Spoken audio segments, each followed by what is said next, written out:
እንጀምር። ኦኬ እንጀምር።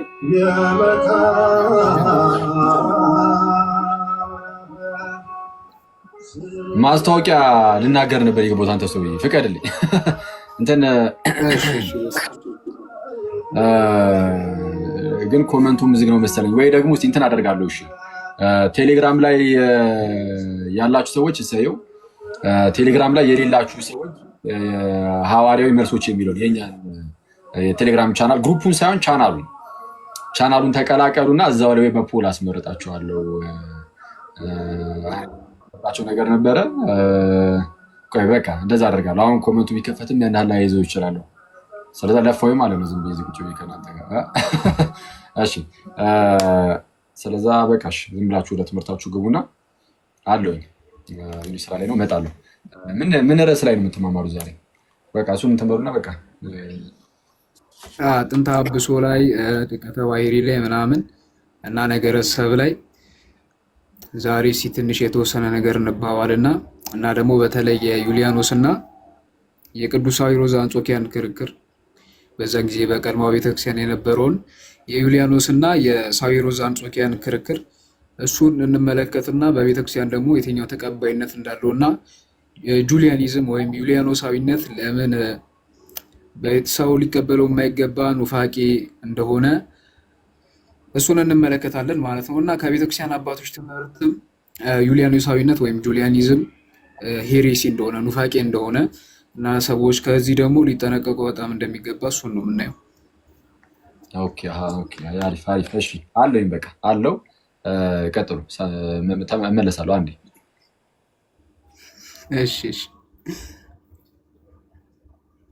እሺ ኮመንቱ ልክፈተው። ቆይ አንዴ ኮመንቱን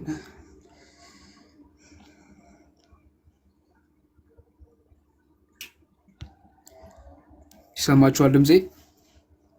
እሺ መጀመሪያ እንዴት ነው የምናደርገው? መጀመሪያ ስለ ነገረ ሰብ እንመለከታለን። በቤተክርስቲያን አባቶች ስለ ጥንተ አብሶና ስለ ነገረ ክርስቶስ ስለነሳው ስጋ ከመወራቱ በፊት አስቀድመው የቤተክርስቲያን አባቶች ምንድን ነው የሚያደርጉት? በደንብ በጥልቀት ወደ ውስጥ በጠለቀ ወደ ላይ በመጠቀ መልኩ የነገረ ሰብን ሰው ምንድነው፣ እግዚአብሔር ሰውን ሲፈጥረው እንዴት ነበረ፣ ከውድቀት በፊት የነበረው ሰው ምን ይመስላል፣ ኃጢአት ባገኘው ጊዜ ከኃጢአት በኋላ ምን አገኘው የሚለውን እሱን እንመለከትና ከዛም በኋላ ምንድነው የምናየው የጁሊያን ወይም ደግሞ ዩሊያኖስ ፈረሳዊ የሚባል በቤተክርስቲያን የነበረ ለቤተክርስቲያን አባቶች በተለይ ደግሞ ለሶሪያው ኮከብ ቅዱስ ሳዊሮስ ዘአንጾኪያ በሱ ጊዜ የነበረ አንድ ቤተክርስቲያን ውስጥ የነበረ ትል ነው።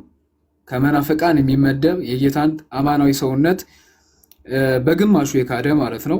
እና ከዛ ደግሞ ምንድነው የምንመለከተው ነገረ ማርያም ለአቲ ስብሐት ለስም አጠራሯ ክብረ ምስጋና ይግባትና እመቤታችን ቅድስት ድንግል ማርያም ድቀተ ባሕሪ አለባት ወይስ የለባትም እየተባለ እዚህ እንትን ሲባል ሰምታችኋል። እና መጀመሪያ የምናደርገው ይህንን ነገሮች ለማየት እመቤታችን ድቀተ ባሕሪ አለባት ወይስ የለባትም ብሎ መከራከር፣ አለባት ወይም የለባትም የሚለው የትኛው መልስ ለብዙ ትርጓሜዎች ክፍት ስለሚሆን አለባት ብሎ መናገር እመቤታችን ቅድስት ድንግል ማርያምን መሳደብ የሚመስል ድፍረት ይሆናል። የለባትም ብሎ መናገር ደግሞ ከቤተክርስቲያን አባቶች የነገረ መለኮት ትምህርት መውጣት ስለሚሆን ቴንሽን ይፈጥራል ወይም ደግሞ መሀል ላይ ውጥረት ይፈጥራል ማለት ነው። እና በተቻለን መልኩ ከቤተክርስቲያን አባቶች ይህንን እመቤታችን ቅድስት ድንግል ማርያም የጎሰቆለውን ለአቲ ስብሐት ክብር ይግባትና የአዳም ልጅ እንደመሆኗ መጠን የጎሰቆለውን ስጋ ያዘችው ስንልና እመቤታችን ቅድስት ድንግል ማርያም ንጽሕት በኩሉ ወትረ ድንግል ሁል ጊዜ ድንግልና በሁሉ ነገር የነጻች እግዚአብሔር የመረጣት የእግዚአብሔር ማደሪያ የሆነች እመቤታችን ቅድስት ድንግል ማርያም ንጽሕናዋንም እንደገና ደግሞ ሰው የመሆኗን ነገር ሎቱ ስብሐት ለስም አጠራሩ ክብር ምስጋና ይግባውና ሰውን የሚወድ ጌታችን አምላካችን መድኃኒታችን ኢየሱስ ክርስቶስም ከእርሷ የተወለደው በምን አይነት አወላለድ ነው፣ በምን አይነት ልደት ነው የሚለውንም እንመለከታለን ማለት ነው። ስለዚህ መሰረታዊ እንዲሆነን አሁን ብዙ ጊዜ መሰረቱ አስቀድሞ ስለማይነገር በኋላ ከላይ በሚነገሩ ክርክሮች ልብ ሊረብሽ ስለሚችል አስቀድመን የምናደርገው ምንድን ነው፣ ሰው በገነት ሳለ ምን ነበር የሚለውን በጣም ባጭሩ አሁን እንትን እላችኋለሁ። ከዛ ቴሌግራም ላይ አርቲክል እንፖስታለን። ከዛ ምናልባትም ቪዲዮ ሊኖር ይችላል፣ እሱን ገብታችሁ ታያላችሁ ማለት ነው። ቲዮሶፊያ ቴሌግራም ቻናል ላይ ማለት ነው። እሱን ቼክ ታደርጋላችሁ ሞር ኢንዴፕዝ በጥልቀት እሱን ለማየት ማለት ነው። አሁን ግን በወፍ በረር በጣም ባጭሩ በጣም በጥቂቱ ለማንሳት ያክል ቅዱስ ቄርሎስ እና የተለያዩ የቤተክርስቲያን አባቶች ዛሬ ፎከስ አድርጌ እንትምላችሁ የቅዱስ ቄርሎስ ዘእስክንድርያ አምደ ሃይማኖትን የእሱን የነገረ ሰብ ትምህርት ነው። ለምንድነው እሱን የመረጥ ነው? በስፋት በምላት ስላስረዳና በአውግስጢኖስ እና በፔላጊየስ በእነሱ ክርክር ጊዜ ውብ ሆኖ ነገረ መለኮቱን ያብራራው ቅዱስ ቄርሎስ አምደ ሃይማኖት ዘእስክንድርያ እርሱ ስለሆነ ነው። የሌሎችንም የቤተክርስቲያን አባቶች ትምህርት እንመለከታለን ማለት ነው። የመጀመሪያው እግዚአብሔር ቅዱሳት መጻሕፍት እንደሚናገረው ዘፍጥረት እንደሚጀምረው በኦሪት ዘፍጥረት ምዕራፍ 1 ቁጥር 26 ላይ እግዚአብሔር ሰውን በመልኩና በምሳሌው ፈጠረ ማለት ነው። እግዚአብሔር ሰውን በመልኩና በምሳሌው ፈጠረ። በመልኩና በምሳሌው ፈጠረው፣ በገነት በተድላ ደስታ አቆየው። በገነት በተድላ ደስታ ለ7 ዘመናት በኢትዮጵያ ኦርቶዶክስ ተዋሕዶ ቤተክርስቲያን እንደሚነገረው ለ7 ዘመናት ቆየ። በዚህ 7 ዘመናት ከእግዚአብሔር ጋር በህብረት ኖሮ ከእግዚአብሔር ጋር በቅድስና ኖሯል እና በነገረ ሰብ ትምህርት ላይ በአንትሮፖሎጂ ይባላል። በነገረ ሰብ ትምህርት ላይ የመጀመሪያው የሚነሳው ክርክር ሰው በእግዚአብሔር አምሳልና በእግዚአብሔር መልክ ተፈጠረ ሲባል ሁለት መልክና ምሳሌ ሁለት የተለያዩ ነገሮች ናቸው ወይስ ደግሞ የአንድ ነገሮች ሁለት ስሞች ናቸው የሚል ነው። እና አሁን ይህንን ስትሰሙት መጀመሪያ ላይ ምንም ላይ ጠቅም ሊመስል ይችላል እና በእግዚአብሔር ስም መጠይቃችሁ ልብ ብላችሁ እንድታዳምጡ ነው፣ በኋላ በጣም አስፈላጊ ስለሆነ ማለት ነው።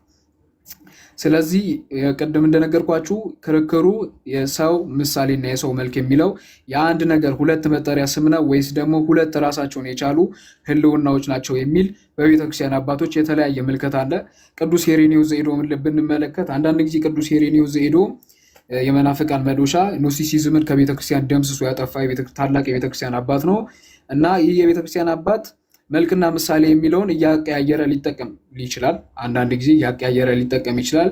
ግን አስፈላጊ የሆነን ነገር ቅዱስ ሄሬኔዎስ ዘኤዶም ያስቀምጣል ማለት ነው። ይህ ምንድን ነው? የሰው መልክ የተባለው ጊዜ ተፈጥሮ ጊዜ ፍጥረት የተሰጠው፣ የሰው ምሳሌ የተባለው ደግሞ በኃጢአት ሊያጣው የሚችል በጸጋ እግዚአብሔር ለጊዜው የተሰጠው የሚለውን አስቀምጧል ማለት ነው። የእስክንድርያ አባቶች እነ ቀላሚንጦስ ዘእስክንድርያ፣ አርጌንስ ዘእስክንድርያን የመሳሰሉ የቤተክርስቲያን አባቶች ደግሞ ሰው መልክ በጊዜ የተሰጠው ምሳሌ ደግሞ በኋላ እግዚአብሔርን በመምሰል ፍጹም የሚሆንበት ነው ብለው አስቀምጧል። ቅዱስ ጎርጎርዮስ ዘኑሲስ ደግሞ በተለየ ሁኔታ በጠለቀ መልኩ ማለት ነው። ቅዱስ ጎርጎርዮስ ዘኑሲስ ልክ እንደ እስክንድርያ አባቶች ሰው መልክና ምሳሌ የሚለው ነገር የሰው መልክና ምሳሌ የሚለው ነገር ሁለት የተለያዩ ነገሮች ናቸው። መልክ ጊዜ ፍጥረት የተሰጠው፣ ምሳሌ ደግሞ በኋላ በፍጹምነት እግዚአብሔርን የሚመስልበት ነው ብሎ ካስቀመጠ በኋላ እነዚህ ነገሮች በአንድ ህልውና ያሉ ሁለት ጠባዮች ናቸው ብሎ አስቀምጧል ማለት ነው። በተለየ መልኩ ደግሞ ቅዱስ ቄርሎስ አምደ ሃይማኖት ይህንን ይቃወማል ማለት ነው። መልክና ምሳሌ የአንድ ነገር ሁለት መጠሪያ ናቸው። መልክ ምሳሌ ነው፣ ምሳሌ ደግሞ መልክ ነው ብሎ ያስቀምጣል ማለት ነው። መልክ ምሳሌ ነው፣ ምሳሌ ደግሞ መልክ ነው ብሎ ያስቀምጣል። ለዚህ የሚያስቀምጠው ምክንያት ምንድነው? ቅዱስ ቄርሎስ በጣም ፈላስፋ፣ በጣም ሊቅ መተርጉመ መጻሕፍት ነው እንደምታውቁት እና ለዚህ ሁለት የመጀመሪያው የቅዱሳት መጻሕፍት ምስክርነት ስለሌለው መልክና ምሳሌ ሁለት የተለያዩ ነገሮች ናቸው ብሎ ማመን አላስፈላጊ ነው ይላል። ሁለተኛው ደግሞ አንድ ነገር የሆነን ነገር የሚመስለው የዛ ነገር ምሳሌ ስላለው ነው ይላል። እደግመዋለሁ ቀስ ብዬ። አንድ ነገር የሆነ ነገር የሌላን ነገር ምሳሌ የሚኖረው መልክ የሚኖረው ያንን ነገር ሲመስል ነው። ማለትም መልክና ምሳሌ አንድ መሆን አለባቸው ይላል ማለት ነው። ከዛ ሲቀጥል ሰው የሚመስለው በተፈጠረ ጊዜ እንደምታውቁት ዓይን፣ አፍንጫ፣ ጆሮ፣ ምላስ፣ እጅ፣ እግር አድርጎ እግዚአብሔር ፈጥሮታል። ስጋና ነፍስ አድርጎ እግዚአብሔር ፈጥሮታል። እንደሚታወቀው እግዚአብሔር የሰውን ልጅ ሲፈጥረው አስቀድሞ ልክ እንደ መላእክትና እንደ ነፍስ ኢመዋቲ አድርጎ አይደለም የፈጠረው። ይልቁኑ ደግሞ የስጋና የነፍስ የሁለቱ ጥምረት አድርጎ የፈጠረው። መጽሐፈ መክብብ ምዕራፍ 12 ቁጥር 7 ላይ እንደምታገኙት ሰው የተፈጠረው ከስጋና ከነፍስ ነው የተፈጠረው እና ሞት የነፍስና የስጋ መለየት ነው ለሰው ልጅ። ኢመዋቲ ሆኖ የተፈጠሩ መላእክትና የሰው ነፍስ ነው ማለት ነው። እነዚህ በጸጋ እግዚአብሔር ከተፈጠሩበት ጊዜ ጀምሮ ኢመዋቲያን ሆኖ ተፈጥሯል። አዳም ስጋና ነፍስ ሆኖ የተፈጠረ ቢሆንም እግዚአብሔርን የሚመስልበት ግን በስጋው ሳይሆን በነፍሱ እንደሆነ የቤተክርስቲያን አባቶች በአንድ ድምፅ የሚመሰክሩት ነው ማለት ነው። እንዳለ የቤተክርስቲያን አባቶች ዊዛውት ኤክሰፕሽን ያለምንም ቀሪ የቤተክርስቲያን አባት ማለት ነው። ቅዱስ ዮሐንስ አፈወርቅን ብንመለከት፣ ቅዱስ ቄርሎስ፣ ቅዱስ አትናቴዎስ፣ አቴናጎረስ ዘእስክንድርያ፣ አርጌንስ፣ ቀለሜንጦስ ዘእስክንድርያ፣ ሰቨሪያንን ብንመለከት፣ ቴዎዶሬቶስ ሳይረስን ብንመለከት፣ ቅዱስ ቄርሎስ ዘኢየሩሳሌምን ብንመለከት እነዚህ የቤተክርስቲያን አባቶች በሙሉ በአንድ ድምፅ ሰው እግዚአብሔርን በስጋው ሊመስለው አይችልም፣ እግዚአብሔርን ሰው በስጋው ይመስለዋል ማለት እግዚአብሔርን መሳደብ ነው። እና ቅዱስ ቄርሎስ ምን ይላል? ሰው እግዚአብሔርን የሚመስለው ወይም እግዚአብሔር ሰውን የሚመስለው በስጋው ከሆነ እግዚአብሔር ሰውን ብቻ ሳይሆን የሚመስለው ሰውን የሚመስሉትንም እንስሳትንም ጭምር ይመስላል ማለት ነው። ዓይን ስላለው ሰው እግዚአብሔርን የሚመስል ከሆነ ዓይን ያለው ሌላ ሰውን የሚመስል ምናልባት ወይ የቡቲክ አሻንጉሊት ምናምን እነዚህ እግዚአብሔርን ሊመስሉ ነው። ይሄ ደግሞ እግዚአብሔርን መሳደብ ስለሆነ እግዚአብሔር በፍጹም በስጋ ሰው እግዚአብሔርን ሊመስል አይችልም። እንደው አንድ የቤተክርስቲያን አባት ሊገኝ አይችልም እግዚአብሔር በስጋ ሰዎች በስጋ እግዚአብሔርን ይመስላሉ የሚል አንድ የቤተክርስቲያን አባት ሊገኝ አይችልም። በመጽሐፍ ግን እግዚአብሔር ዓይን እንዳለው አዕይንቲሁ ለእግዚአብሔር ኀበ ጻድቃኑ ወእዝኑሂ ኀበ ስእለቶሙ፣ የእግዚአብሔር ዓይኑ ወደ ጻድቃኑ ጆሮዎቹም ወደ ጸሎቶቻቸው ነው ይላል እና ይህ ማለት እግዚአብሔር የማይሰማ የማያሸት ከመለኮታዊ አካል ተለይቶ በግብር ማየት ብቻ ስራው የሆነ ዓይን የሚባል አካል አለው ማለት አይደለም። እግዚአብሔር መለኮት ስለሆነ አያይም አትበሉ ነው እና እግዚአብሔር ያያል፣ እግዚአብሔር ይሰማል። ይሄ ማለት ግን ዓይን የሚባል የተለየ ግብር ያለው ልክ እንደ ሰው ልጅ እንደ መላእክት እንደ እንስሳት አለው ማለት አይደለም። ይህ በቤተክርስቲያን አባቶች በአንድም የቤተክርስቲያን አባት ተብሎ ተነግሮ አያውቅም ማለት ነው። ሁለተኛው ሰው እግዚአብሔርን የሚመስልበት ክሂለ አመክንዮ ወይም ደግሞ ሪዝን ነው። ክሂለ አመክንዮ ወይም ሪዝን ነው እና ቅዱስ ቄርሎስ ዘእስክንድርያ፣ አትናቴዎስ ዘእስክንድርያ ሁለቱን የቤተክርስቲያን አባቶችን ብጠቅስላችሁ ቅዱስ ቄርሎስ ዘእስክንድርያ ሰው በአመክንዮ ችሎታው የቀጰዶቅያ አባቶችም ጭምር በተለይ ቅዱስ ጎርጎርዮስ ዘኑሲስ ራሽናሊቲ ወይም ደግሞ ክሂለ አመክንዮ ለሰው ልጆች ብቻ በምድር ላይ የተሰጠ ስጦታ እንደመሆኑ መጠን ሰው በአመክንዮ ችሎታው እና በነፃ ፈቃዱ እግዚአብሔርን ይመስለዋል የሚለው የቤተክርስቲያን አባቶች ትምህርት ነው ማለት ነው። ሰው በአመክንዮ ችሎታው እግዚአብሔርን ይመስለዋል። ይህ ማለት እግዚአብሔር የሆነን ነገር የሚያውቀው በአመክንዮ አስቦ አሰላስሎ ነው ማለት አይደለም። ነገር ግን ራሽናሊቲ ወይም ክሂለ አመክንዮ ለቤተክርስቲያን አባቶች የሆነ ሎጂክን ብቻ በአይምሮ ማቀናበር ሳይሆን አመክንዮን ብቻ በአይምሮ ማቀናበር ሳይሆን ሰው ሲፈጠር ገና ከጅምሩ እግዚአብሔር ሲፈጥረው በአይምሮ ጠባይ በልቡናው እግዚአብሔርን ማወቅ አድርጎ ፈጥሮታል እና አዳም ስለ እግዚአብሔር ሊቅን ሳይጠይቅ መጽሐፍ ሳይመረምር ሳያገላብጥ እግዚአብሔር ማን እንደሆነ በአይምሮ በልቡናው ያውቃል ማለት ነው። ይህን ቅዱስ ማሪሳቅ አእምሮ ጠባይ ይላታል እና አስቀድሞ አዳም ምን ተሰጥቶታል? በአመክንዮ በአእምሮ ብቻ በአእምሮ ጠባይ እግዚአብሔርን ማወቅ ተሰጥቶታል እና በኋላ እንደተነሱ ሰዎች በኋላ ከውድቀት በኋላ እንደምታዩት ሰዎች እግዚአብሔር ማን እንደሆነ ጠፍቷቸው ግራ ገብቷቸው ጣዖትን ሲያመልኩ እናያለን ማለት ነው። አዳም ግን አስቀድሞ እግዚአብሔር ማን እንደሆነ የእግዚአብሔርን ፈቃድ ለመፈጸም ምን እንደሚያስፈልገው ሁሉንም እግዚአብሔር በልቡናው ስሎበታል ማለት ነው እና የቤተክርስቲያን አባቶች አመክንዮ ሲሉ የሎጂክ ወይም ደግሞ የማሰላሰል ችሎታን ብቻ ሳይሆን በአእምሮ ላይ ያለው እግዚአብሔርን የማወቅ ችሎታውን ነው ማለት ነው። ከዛ ሲቀጥል ነፃ ፈቃድ ነው። የግሪክ አባቶች በተለይ ደግሞ ይህንን ነፃ ፈቃድ በጣም ትኩረት ሰጥተው አስተምሮታል። ለኖስቲኮችን መልስ ሲሰጥ ቅዱስ ሄሬኔዎስ ዘኢዶምም አጌንስት ሄሬሲስ በሚባል መጽሐፉ በእንተ መናፍቃን በሚል መጽሐፉ ላይ ቅዱስ ሄሬኔዎስ ዘኢዶምም ይህንን የሰው ልጅ ነፃ ፈቃድ የመኖሩን ነገር እግዚአብሔርን የሚመስልበት መሆኑን አብዝቶ ጽፏል ማለት ነው እና ቅዱስ ቄርሎስ ዘእስክንድርያም የግሪክ አባቶችም እነ ባስልዮስ ዘቂሳርያ፣ ጎርጎርዮስ ዘኑሲስ፣ ጎርጎርዮስ ዘእንዚናዙ እነዚህን የመሳሰሉ የቤተክርስቲያን አባቶች ነፃ ፈቃድ ሰዎች ለመልካምነት ሰዎች ለክፉነት የሚጠየቁበት ነገር ስለሆነ መልካምነትና ክፉነት ትርጉም የሚያገኘው ነፃ በሆኑ ፍጥረታት በሚደረጉ ድርጊቶች ስለሆነ ሰው ቅዱስ የሚሆንበት መንገድ ነፃ ፈቃድ ስለሆነ በነፃ ፈቃድ ሰው እግዚአብሔርን ይመስለዋል ማለት ነው እና አንድ ነገር ነፃ ፈቃድ እንዲባል ልብ በሉ ሞራል ኮንተንት ወይም ደግሞ ግብረ ገባዊ ይዘት ሊኖረው ይገባል እና ሰው አሁን ቁርስ ምን ልብላ ብሎ ከሁለት ምግቦች የሚያማርጠው ምርጫ ስለሱ ምርጫ አይደለም የቤተክርስቲያን አባቶች የሚያወሩት ማለት ነው። ስለሱ ምርጫ ነፃ ፈቃድ ሊኖረውም ላይኖረውም ይችላል። በዛ ላይ ሰውነቱ ሊያስገድደውም ላያስገድደውም ይችላል በዛ ላይ።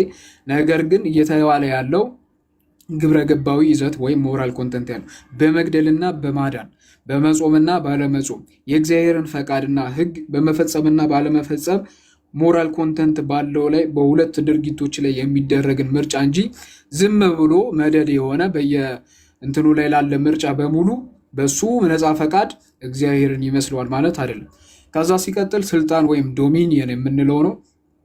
ቅዱስ ቄርሎስ ይህንን በጣም ያነሰዋል እና ሌሎችም የቤተክርስቲያን አባቶች በተለይ ደግሞ ከሁሉ ተለይቶ ቅዱስ ዮሐንስ አፈወርቅ ኦሪት ዘፍጥረት ምዕራፍ 1 ቁጥር 26 ላይ ያለውን በመነሳት የሰው በእግዚአብሔር በሰማያት ያለ በሰማያት የነገሰ በምድርና በሰማይ ባሉ ፍጥረታት በሙሉ ላይ የነገሰ እንደመሆኑ በምድር ላይ ባሉ ፍጥረታት በሙሉ ስማቸውን የሚያወጣ የሚነዳቸው የሚገዛቸው አዳም እንደመሆኑ መጠን በዚህ ስልጣኑ ሰው እግዚአብሔርን ይመስለዋል። እግዚአብሔርን ሰው በምን እንደሚመስል እባካችሁ ልብ ብላችሁ አዳምጡ። ሰው በዓይኑ፣ በአፍንጫው፣ በጆሮው፣ በቅርጹ፣ በመልኩ፣ በቆዳው ቀለም እግዚአብሔርን ሊመስል አይችልም። ስለዚህ እግዚአብሔርን የሚመስለው የመጀመሪያው በነፃ ፈቃዱ ነው። ሁለተኛው በአመክንዮ ችሎታው ነው። ሶስተኛው ደግሞ ሰው ሲፈጠር ስጋና ነፍስ ያለው ሆኖ ተፈጥሮ በእግዚአብሔር ጸጋ የተጠበቀ ነበረ። ቅድም እንደነገርኳችሁ ነፃ ፈቃድ ነበረው። እግዚአብሔር ሲፈጥረው አይደለም አዳምን፣ ሌሎችን ፍጥረታት እንኳን መልካም አድርጎን የፈጠራቸው። ወረአየ እግዚአብሔር ኩሎ ዘፈጠረ ከመ ሰናይ እንዲል ኦሪት ዘፍጥረት። እግዚአብሔርም የፈጠረውን ፍጥረታት በሙሉ መልካም እንደሆነ አየ ይላል እና አዳምን ደግሞ ከሌሎቹ ፍጥረታት በተለየ መልኩ በቅዱሳት እጆቹ እግዚአብሔር የሰውን ልጅ አበጀው ማለት ነው። እግዚአብሔር የሰውን ልጅን ሲሰራው በልዩ ተፈጥሮ በቅድስና ነበር የፈጠረው እና የእግዚአብሔር ጸጋ በላዩ ላይ አለ። ከዚህም የተነሳ አዳምና ሔዋን የብርሃን ልብስ ከመልበሳቸው የተነሳ ተያይተው አይተፋፈሩም። እንደ ሕፃናት ገና ኃጢአት በልቡናቸው ስላልነገሰ ኃጢአት በአይምሯቸው ስለሌለ መተፋፈር የለባቸውም። በኋላ እናየዋለን። በሚያሳዝን መልኩ ይህንን ጸጋ እግዚአብሔር ያጡታል እና አስቀድሞ አዳም ሲፈጠርም ጀምሮ መዋቲ ነበረ። ይህንን ልብ ብላችሁ ያዙ። አዳም ሲፈጠር ጀምሮ መዋቲ ነበረ። ኢመዋቲያን ሆነው የተፈጠሩ ነፍስ፣ መላእክት እነዚህን የመሳሰሉ ፍጥረታት እንጂ አዳም ገና ሲፈጠር ኢመዋቲ ሆኖ አልተፈጠረም። ነገር ግን በእግዚአብሔር ጸጋ ኢመዋቲ እንዲሆን ቃል ኪዳን አለ። ወይም ኮንቲንጀንትሊ ወይም በጥገኝነት መልኩ አዳም የማይጎሰቁል በጸጋ እግዚአብሔር የተጠበቀና የማይሞት ነበር ማለት ነው። በጸጋ እግዚአብሔር የተጠበቀና የማይሞት ነበር እና ኢመዋቲነቱ በጸጋ እንጂ አስቀድሞም አዳም ረሃብ የሚስማማው ጉስቁልና የሚስማማው እንደገና ደግሞ ሞትም የሚስማማው ነው። ነገር ግን በእግዚአብሔር ጸጋ ከመጀመሪያውኑ ጀምሮ ይህ የለበትም ማለት ነው። ከዛ ሲቀጥል አዳም በገነት ሳለ የእግዚአብሔር ልጅ ነበረ።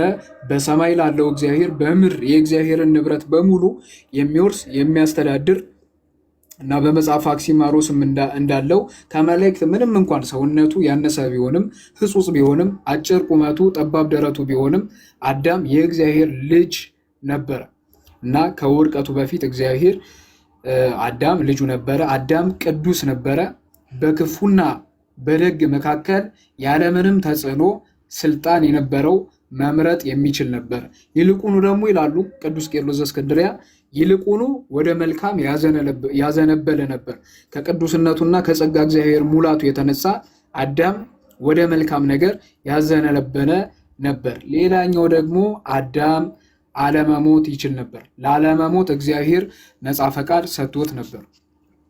ይሰማል አይደለ? ላለመሞት እግዚአብሔር አስቀድሞ ነፃ ፈቃድ ሰጥቶት ነበር። አዳም ቢወድ የእግዚአብሔርን ፈቃድ ቢጠብቅ እግዚአብሔር ሕያውነትን ሊሰጠው በአዳም እጅ ላይ ሞትና ሕይወትን አድርጎ ፈጥሮታል። ስለዚህ በመጽሐፈ ጥበብ ምዕራፍ 2 ላይ እንዳለው እግዚአብሔርሰ ይገብረ ሞተ፣ እግዚአብሔር ግን ሞትን አላደረገም። እግዚአብሔር ሞትን አልፈጠረም። በምሳሌው በአርአያው ፈጠረ እንጂ። ነገር ግን የሰው ልጅ በገዛ ፈቃዱ ወደ ራሱ ሞትን አመጣ። ኦሪት ዘፍጥረት ላይ እንደምናውቀው የሰው ልጅ በሚያሳዝን መልኩ እግዚአብሔር አትብላ ያለውን ዕፀ በለስ በላ። የእግዚአብሔርን ሕግ ተላለፈ። በለሲቱ በራሷ መርዛማ ስለሆነች ስለምትገድል ስለምታጎሰቁል ሳይሆን የእግዚአብሔርን ትእዛዝ ስለተሸከመች አዳም በውስጡ ያለውን የእግዚአብሔርን ምሳሌ በውስጡ ያለውን የእግዚአብሔርን መልክ ጩኸት ትቶ የሰይጣንን ድምፅ በመስማቱ ምክንያት የሚስቱን የሔዋንን ትእዛዝ ከእግዚአብሔር በማስበለጡ ምክንያት ከዛች ዕፀ በለስ በላ፣ ሞት ወደ ውስጡ ገባ፣ ከእግዚአብሔር ልጅነት ተራቆተ፣ ጸጋ እግዚአብሔር ከላዩ ተገፈፈ። ጸጋ እግዚአብሔር በመገፈፉ ምክንያት አዳም በክፉና በበጎ ላይ ይመርጥ የነበረው አሁን ክፋት ሰለጠነበት። እኩያት ፍትወታት ኃጣውእ ርኩሳት በአእምሮ ሰለጠኑበት። በእርሱ የተነሳ ምድር ሁሉ የተረገመች ሆነች። በእርሱ የተነሳ ምድር ሁሉ የተረገመች ሆነች። አስቀድሞ የነበረው የአዳም ቅድስና ረከሰ። እግዚአብሔር የሰጠው በጸጋ የሰጠው ቃል ኪዳን ላለመሞት የነበረው ቃል ኪዳን ተተወ። ኦ አዳም መሬት አንተ ወትገብ ውስተ መሬት፣ አዳም ሆይ መሬት ነህና አፈር ነህና ወደ አፈር ትመለሳል። ስለዚህም ሰው ቅዱስ ቄርሎስ ዘእስክንድርያ ስር ግንድን ቅርንጫፍንም እንደሚበክለው ልክ እንደዚህ ሁሉ አዳምም ከገነት በወጣ ጊዜ ሰውነቱ በመጎስቆሉ ምክንያት ከእርሱ የሚወለዱ ልጆችን በሙሉ እንደርሱ ሆነ። አዳም ከዚህ በኋላ ለመሞት እና ላለመሞት ነፃ ፈቃድ የለውም። ነፃ ፈቃድ የለውም። አስቀድሞ በነፃ ፈቃዱ በክፉና በበጎ ላይ ይመርጥ የነበረው አሁን እኩያት ፍትወታት ኃጣውእ ርኩሳት ሰልጥነውበታል። የእግዚአብሔር ልጅ አይደለም። ከዚህ በኋላ ከጸጋ እግዚአብሔር ተጓደለ ማለት ነው እና በአዳም ምክንያት ከአዳም የሚወለዱ ልጆች በሙሉ ለለሂ ዘአበሱ ወለለሂ ያበሱ ይላል ቅዱስ ጳውሎስ በሮሜ መልእክቱ ምዕራፍ 5 ላይ የበደሉትንም ያልበደሉትንም ኃጢአት የሰሩትንም ኃጢአት ያልሰሩትንም ጭምር በሞት ጥላ ስር ወደቁ ማለት ነው እና አዳም እንደዚህ በሞት ጥላ ስር ሲሆን ለስም አጠራሩ ክብር ምስጋና ይግባውና ጌታችን አምላካችን መድኃኒታችን ኢየሱስ ክርስቶስ ከቅድስት ሥላሴ ከሦስቱ አካል አንዱ አካል የእግዚአብሔር ልጅ ኢየሱስ ክርስቶስ አዳምን እንዲሁ ሊተወው አልፈለገም። ቅዱስ አትናቴዎስ እንደሚናገረው በእንተ ተሰጎተ ቃል ላይ አዳምን እንዲሁ ሊተወው አልወደደም። እግዚአብሔር ቸር መሐሪ ስለሆነ አዳም በገሃነመ እሳት በንዳደ ሲኦል ዝም ብሎ ሊመለከተው አልቻለም እና የሰው ልጅ በሙሉ መልካም ስራቸው ምንም ዋጋ የሌለው ሆነ። መልካም ስራቸው ዋጋ የሌለው ለገነት ለመንግስተ ሰማያት የማያበቃ ሆነ። ምንም እንኳን የእግዚአብሔር ሰዎች ለምሳሌ እንደነ አብርሃም እንደነ ሎጥ ያሉ እነዚህ ቅዱሳን ንዳደ ሲኦል ባያገኛቸውም በሉቃስ ወንጌል ምዕራፍ 16 ከቁጥር 19 ጀምሮ ጌታ እንደተናገረ ነዌ በንዳደ ሲኦል ሳለ አብርሃም ግን ገና ጌታ ሳይሰቀል ያ ንዳደ ሲኦል አላገኘውም። ምንም እንኳን እነዚህ ሰዎች ግን ንዳደ ሲኦል ባያገኛቸውም ወደ መንግስተ ሰማያት መልካም ስራቸው ጽድቅ ሆኖ አላስገባቸውም ነበር እና በዮሐንስ ወንጌል ምዕራፍ 7 ቁጥር 39 ላይ ክርስቶስ መጥቶ ምን እንዳደረገ ቅዱስ ቄርሎስ ሲያብራራ በዮሐንስ ወንጌል ምዕራፍ 7 ቁጥር 39 ላይ አፍላገ ማየ ሕይወት ዘይወዝም ከርሱ ከሆዱ የሕይወት ውሃ ምንጭ ይፈልቃል ተብሎ የተነገረለት ቅዱስ ዮሐንስ ወንጌላዊ ሲያብራራ ይህንንም ጌታ ገና ስላልከበረ ስለ መንፈስ ተናገራቸው ይላል እና ራእይ ዮሐንስ ምዕራፍ 22 ከቁጥር 1 ጀምሮ ከበጉና ከእግዚአብሔር ዙፋን የሕይወት ውሃ ይወርዳል የሚለውን ቅዱስ አምብሮስ ሲተረጉመው ጥምቀት ነው ብሎ ተርጉሞታል እና እንድታዩት የምፈልገው ነገር ምንድን ነው? ቅዱስ ቄርሎስ ይህንን ሲተረጉም አንድ ጥያቄ ይጠይቃል። የእግዚአብሔር መንፈስ ክርስቶስ ከመወለዱና ከመምጣቱ በፊት ለነቢያትና ለሐዋርያት አልተገለጠምን? ለነቢያት አልነበራቸውምን? የእግዚአብሔር መንፈስ አልነበራቸውምን ቢባል አዎ ነበራቸው። ሁለተኛ ሳሙኤል ምዕራፍ 23 ቁጥር 2 ብትመለከቱ፣ ትንቢተ ሕዝቅኤል ምዕራፍ 3 ቁጥር 24 ብትመለከቱ፣ ትንቢተ ሕዝቅኤል ምዕራፍ 11 ቁጥር 4 ብትመለከቱ እግዚአብሔር መንፈስ ቅዱስ ለነቢያቱ ይመራቸው ነበረ። መንፈስ ቅዱስ ነቢያትን ይመራቸው ነበረ። ቅዱስ ጴጥሮስም በመልእክቱ ምዕራፍ 1 ቁጥር 21 ላይ ትንቢት ግን ከቶ ከሰው ፈቃድ አልመጣምና በእግዚአብሔር መንፈስ ተነድተው ነቢያት ጽፈውታል እንዳለ ነቢያት የጻፉት በመንፈስ ቅዱስ እርዳታ ነው ማለት ነው እና መንፈስ ቅዱስ አስቀድሞ ነበረ፣ ለነቢያት ነበረ። በሉቃስ ወንጌል ምዕራፍ 1 ቁጥር 43 ላይም የሰላምታሽን በኤልሳቤጥ ላይ መንፈስ ቅዱስን መላባትና የሰላምታሽን ድምፅ በሰማ ጊዜ ጽንሱ በማህፀኔ ዘለለ፣ የጌታዬ እናት ወደ እኔ ትመጪ ዘንድ እኔ ምንድን ነኝ እንዳለቻት በኤልሳቤጥ ላይም ነበረ።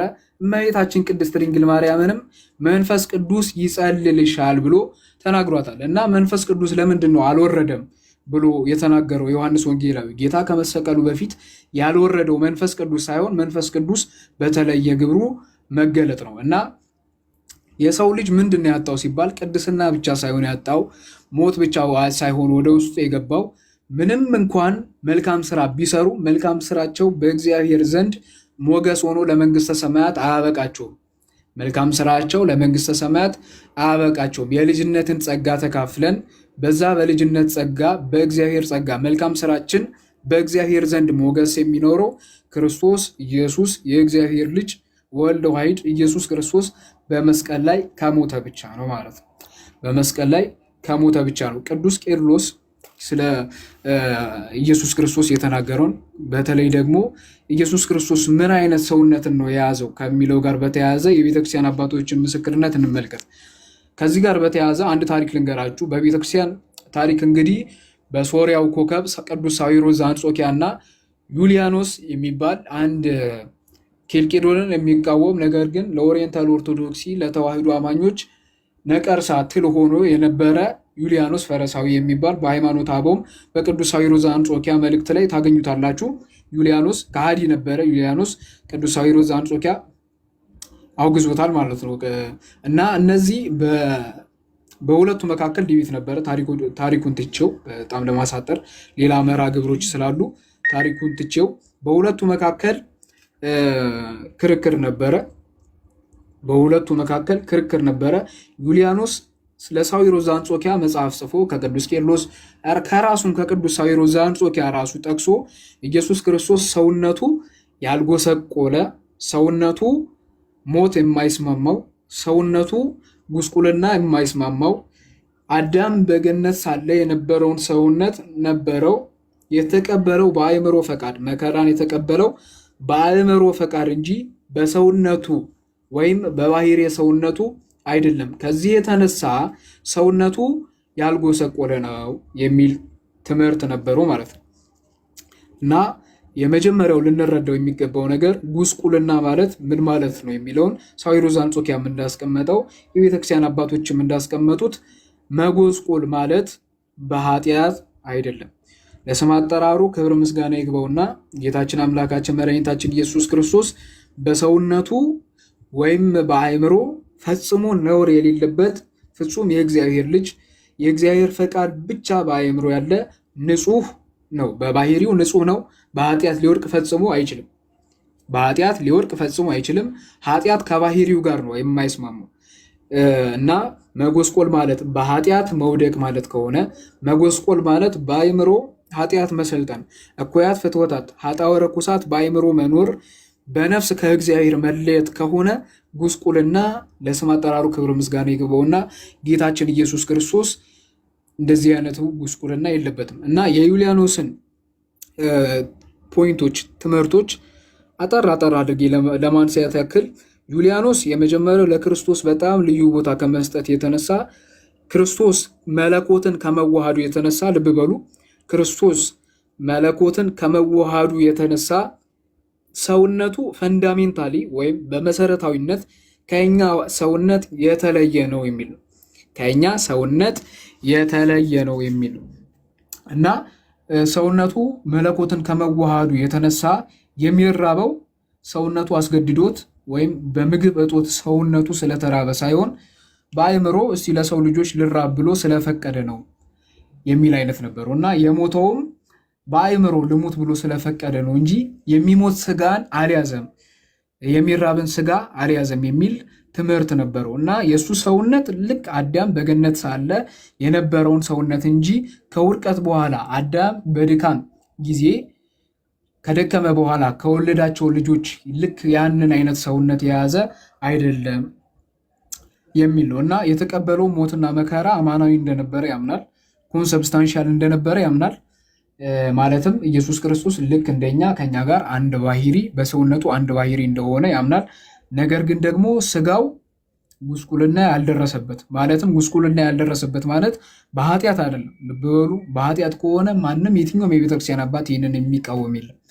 በኃጢአት ሳይሆን ኢየሱስ ክርስቶስ የነሳው ስጋ ልክ እንደ አዳም ከውድቀት በፊት እንደመሆኑ መጠን ልራብ ብሎ በአእምሮ ይፈቅዳል እንጂ ሰውነቱ በምግብ እጦት ምክንያት ለረሃብ አያስገድደውም ማለት ነው። እና ዩሊያኖስ ከዚህ ጋር ተያይዞ ስለ እመቤታችን ስለ ቅድስት ድንግል ማርያም ተጠይቆ ነበር እና ቪሲ ሳሙኤል ካውንስል ኦፍ ካልሴዶን ሪኤግዛማይን እንደሚል መጽሐፍ አላቸው እና እዛ ላይ ዩሊያኖስ እመቤታችን ቅድስት ድንግል ማርያም የአምላክ እናት እንደሆነች ያምናል። ኢየሱስ ክርስቶስ ከእኛ ጋር አንድ አካል አንድ ባህሪ እንደሆነ ያምናል እና ከዚህ የተነሳ ከእመቤታችን ከሆነ የነሳው ስጋውን እመቤታችን ቅድስት ድንግል ማርያምም ጭምር ጉስቁልና የሌለባትና ሰውነቷ እንደ አዳምና እንደ ሔዋን ከውድቀት በፊት እንደነበረው መሆን የለበትም ተብሎ ሲጠየቅ ዩሊያኖስ ምን ብሎ ነው የመለሰው? ሰው አይነ ስውር አይን ያለው ሊወልድ ይችላል። መስማት የማይችል ደንቆሮ መስማት የሚችል ሊወልድ ይችላል። ልክ እንደዚሁ ሁሉ ሕጸጽ ያለበት በሰውነቱ ጉድለት ያለበት ጉድለት የሌለበትን መውለድ እንደሚችል ሁሉ እመቤታችን ቅድስት ድንግል ማርያምም ለአቲ ስብሐት ክብር ይግባትና የጎሰቆለች ብትሆንም እርሱ ግን መለኮትን በመዋሃዱ ምክንያት ጉስቁልና የለበትም የሚል ትምህርትን አስተምሯል ማለት ነው። በአንጻሩ ደግሞ የሶሪያው ኮከብ ቅዱስ ሳዊሮስ ዘአንጾኪያ ይህንን ሙሉ በሙሉ ይቃወማል እና የሚገርመው ቅዱስ ሳዊሮስ ዘአንጾኪያን ጠቅሶት ነበር በመጽሐፉ ላይ ዩሊያኖስ ለራሱ ትምህርት ለመደገፍ ማለት ነው። እና ቅዱስ ሳዊሮስ ዘአንጾኪያ ይህንን ተቃውሞ ዩሊያኖስን ገስጾታል። ዩሊያኖስ ግን ልክ እንደ ማንኛውም መናፍቅ ሳዊሮስ ዘአንጾኪያን አልሰማም ብሎ ኑፋቄውን እንደያዘ ሞቷል። ከዛ በኋላ የእሱ ተከታዮች በጣም አስቸግረው ነበረ። ቅዱስ ሳዊሮስ ዘአንጾኪያ ባጭሩ ምንድን ነው የሚያምነው? ድርሳኖቹን በኋላ ላይ ለማንበብ ሞክራለሁ፣ በኋላ ላይ አነብላቸዋለሁ። ግን በአጭሩ ቅዱስ ሳዊሮስ ዘአንጾኪያ ቃል አካላዊ ቃል ከአብና ከመንፈስ ቅዱስ ጋር በመለኮት አንድ የሆነ አብ ዘላለማዊ እንደሆነ እርሱም ዘላለማዊ የሆነ ሰማይና ምድርን የፈጠረ በመለኮቱ ከአብና ከመንፈስ ቅዱስ ጋር ሩይ እንደሆነ እና ወደዚህ ምድር መምጣት ለእርሱ ሕማም የሆነበት እርሱ አካላዊ ቃል እና ያ አካላዊ ቃል ወደ ምድር ሲመጣ ከሕማማችን ከጉስቁልናችን ተሳትፎ ጉስቁልናችንን በመለኮቱ ኃይል ሊፈውስ ወደደ እንጂ ደካማ ያልሆነውን ስጋችንን ተጠይፎ በመለኮቱ ተዋሂዶ ስጋውን ወይም ደግሞ ባህሪውን የለወጠ አይደለም እና የጌታችን የኢየሱስ ክርስቶስ ስጋ ለስም አጠራሩ ክብር ምስጋና ይግባውና ከትንሣኤ በፊት ልክ እንደ ማንኛውም ሰው በጣም በግልጽ ሁኔታ ማለት ነው በአእምሮ ፈቃድ የሚራብ የሚጠማ ሳይሆን የሚራበው በምግብ እጦት የሚሞተውም ነፍስና ስጋው ስለተለየ ልክ እንደ ማንኛውም ሰው ጭንቅ ባይኖርበትም በራሱ ፈቃድ የለየው ቢሆንም በነገራችን ላይ እዚህ ላይ ቅዱስ ሳዊሮስ ዘአንጾኪያ ጌታ የሞተው ልክ ዩሊያኖስ እንደሚለው በአእምሮ ፈቃድ ማለት እስቲ አሁን ልሙት በቃ ብሎ ፈቅዶ ስጋውና ነፍሱን ዝም ብሎ የለየ ሞት ሳይስማማው እሱ ግን ዝም ብሎ በባህሪው ሳይኖር በሰውነቱ ሳይኖር ልክ እንደ ማንኛውም ሰው ስጋና ነፍስ መለየቱ የግዴታ ሆኖበት ሳይሆን በአእምሮ ፈቃድ የፈቀደ የሚለውን ይዘው ዩሊያኖስና የሱ ተከታዮች ምን ያደርጉ ነበረ? ሳዊሮስ ዘአንጾኪያ እና የሱን ተከታዮች ክርስቶስ በግድ ሞተ ብለው ያምናሉ እያሉ የሐሰት ወሬ ያስወሩ ነበር። ይሄ ከጥንትም የሰይጣንም የመናፍቃንም ጸባይ ነው እና ቅዱስ ሳዊሮስ ዘአንጾኪያን ክርስቶስ በግድ ሞተ እያለ ያስተምራሉ እያሉ የሐሰት ትምህርትን ያስተምሩበት ነበር። ቅዱስ ሳዊሮስ ዘአንጾኪያ ግን በጣም በግልጽ መልኩ ያውም ከወንጌላት እየጠቀሰ ኢየሱስ ክርስቶስ የሞተው በፈቃዱ ነው። ሰው የሆነው ቅዱስ ኤፍሬምም እንዳለው እስመ በፈቃዱ ወበስምረተ አቡሁ ወመንፈስ ቅዱስ መጻ ወአድኀነነ፣ በእርሱ ፈቃድ በአባቱ ፈቃድ በመንፈስ ቅዱስም ፈቃድ ወደ ምድር መጣ አዳነንም። የመጣው ከድንግል ማርያም የተወለደው ለመስቀል ሞት የተገዛው ለመስቀል ሞት ራሱን አሳልፎ የሰጠው ጌታችን አምላካችን መድኃኒታችን ኢየሱስ ክርስቶስ ለስም አጠራሩ ክብር ምስጋና ይግባውና በፈቃዱ ነው። ይህ ማለት ግን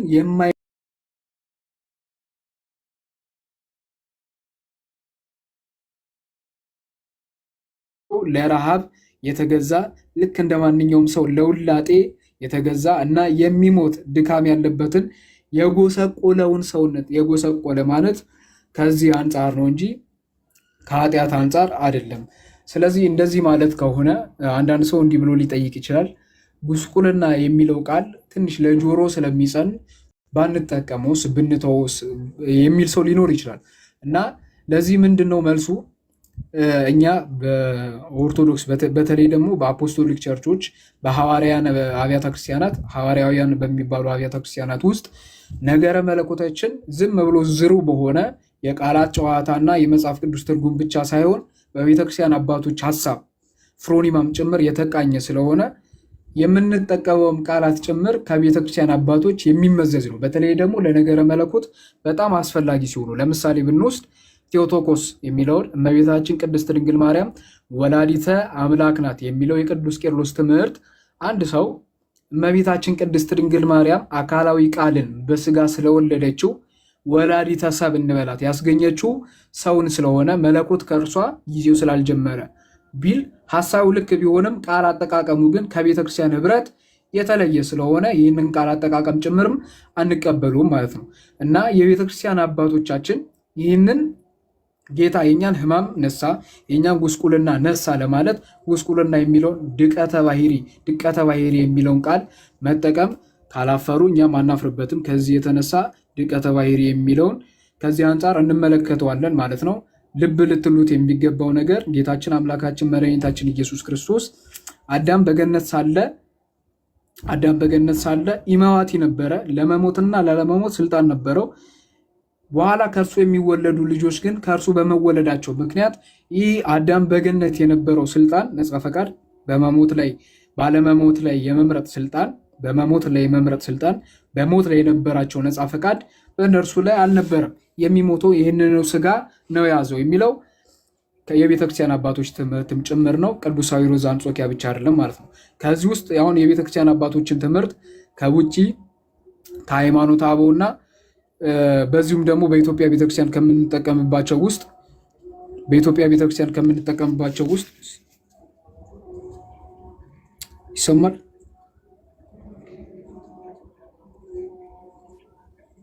ይሰማላ።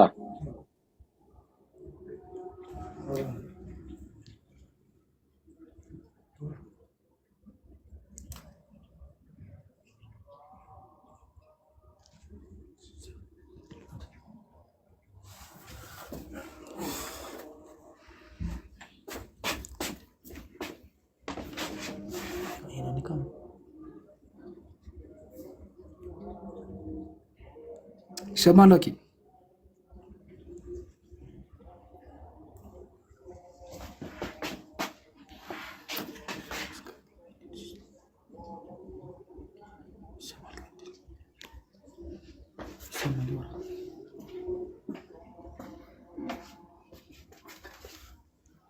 እሺ ከቅዱስ ቄርሎስ ዘእስክንድርያ ከአምደ ሃይማኖት እንጀምር።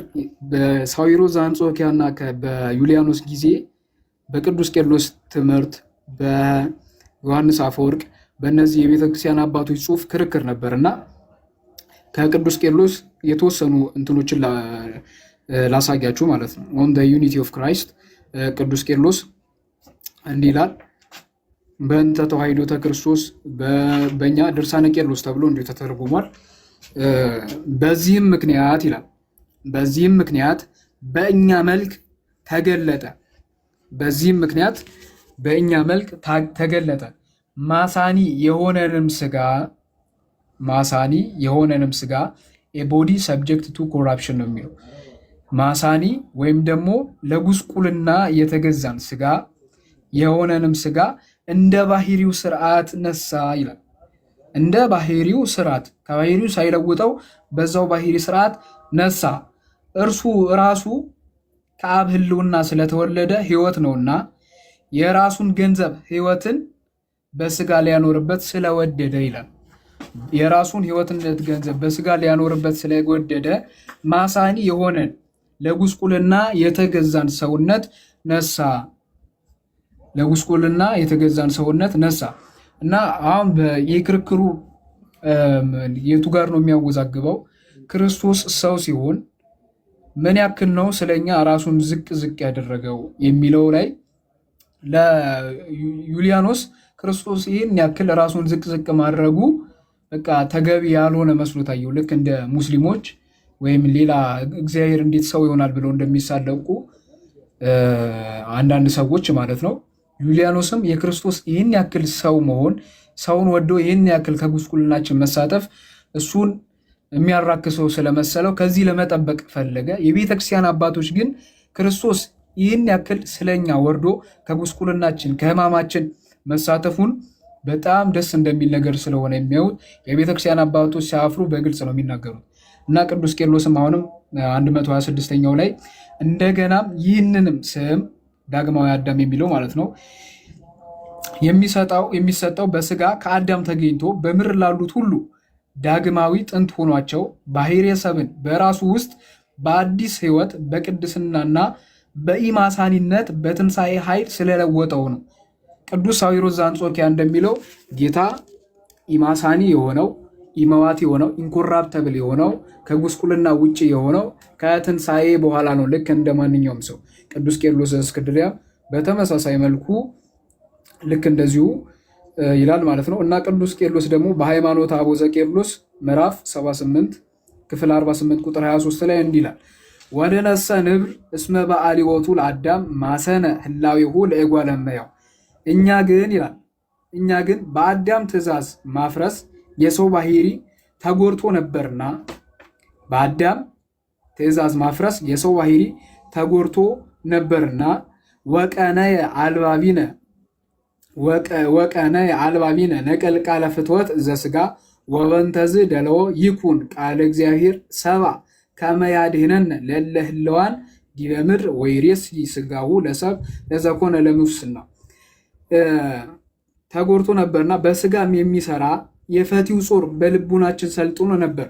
ስለዚህም በዚህ ዓለም ያለን እኛን ያድነን ዘንድ ፈቲውንም በመውደድ ለጥፋት ሆኖ የነበረ የሰውን ስጋ የእርሱ ስጋ ያደርገው ዘንድ ይላል የእግዚአብሔር ቃል ሰው ሊሆን ተገባው፣ ሕይወትንም የሚሰጥ ሕይወት ነውና ይላል። ፍዳንም አጠፋ ወአብጠለ ሙስና ፍዳንም አጠፋ። ተስማሚ ፈቃድ ከመውደድም የምትገኝ የፈቲው ጾርንም አጠፋ። ይህ የሚነገር ነገር ለአንድ የእግዚአብሔር ቃል አይደለም፣ እርሱስ በጊዜው ሁሉ በባሕርዩ ጸንቶ እንዲኖር የታወቀ ነው። በአዳም ትእዛዝ ማፍረስ በመጣው ፍዳ በነበርን ጊዜም ያለ እንቅፋት ኃጢአት ከመጣሙ ከሞት ጋር ፈርሶ በስብሶ መቅረት ያመጣብን ነበር። ሰውም በሆነ ጊዜ ንስጥሮስ እንደተናገረ በኅድረት ሰው አልሆነም። ሰው እንደሆነ የባሕርይ አምላክ እርሱ በባሕርዩ ጸንቶ እንደኖረ እናምናለን እንጂ። ልብ በሉ። ቅዱስ ቄርሎስ ቅድም ያነበብኩላችሁ ኦን ዘ ዩኒቲ ኦፍ ክራይስት ላይ ቅዱስ ቄርሎስ ጌታ ወደ ምድር መጥቶ ሰው የሆነው ፈቲውና ጾር በሰለጠነው በስጋችን ላይ ከዚህ ሰውነትን መካፈልን አላፈረም። ቅዱስ አትናቴዎስ ዘእስክንድርያ በሃይማኖተ አበው ምዕራፍ 27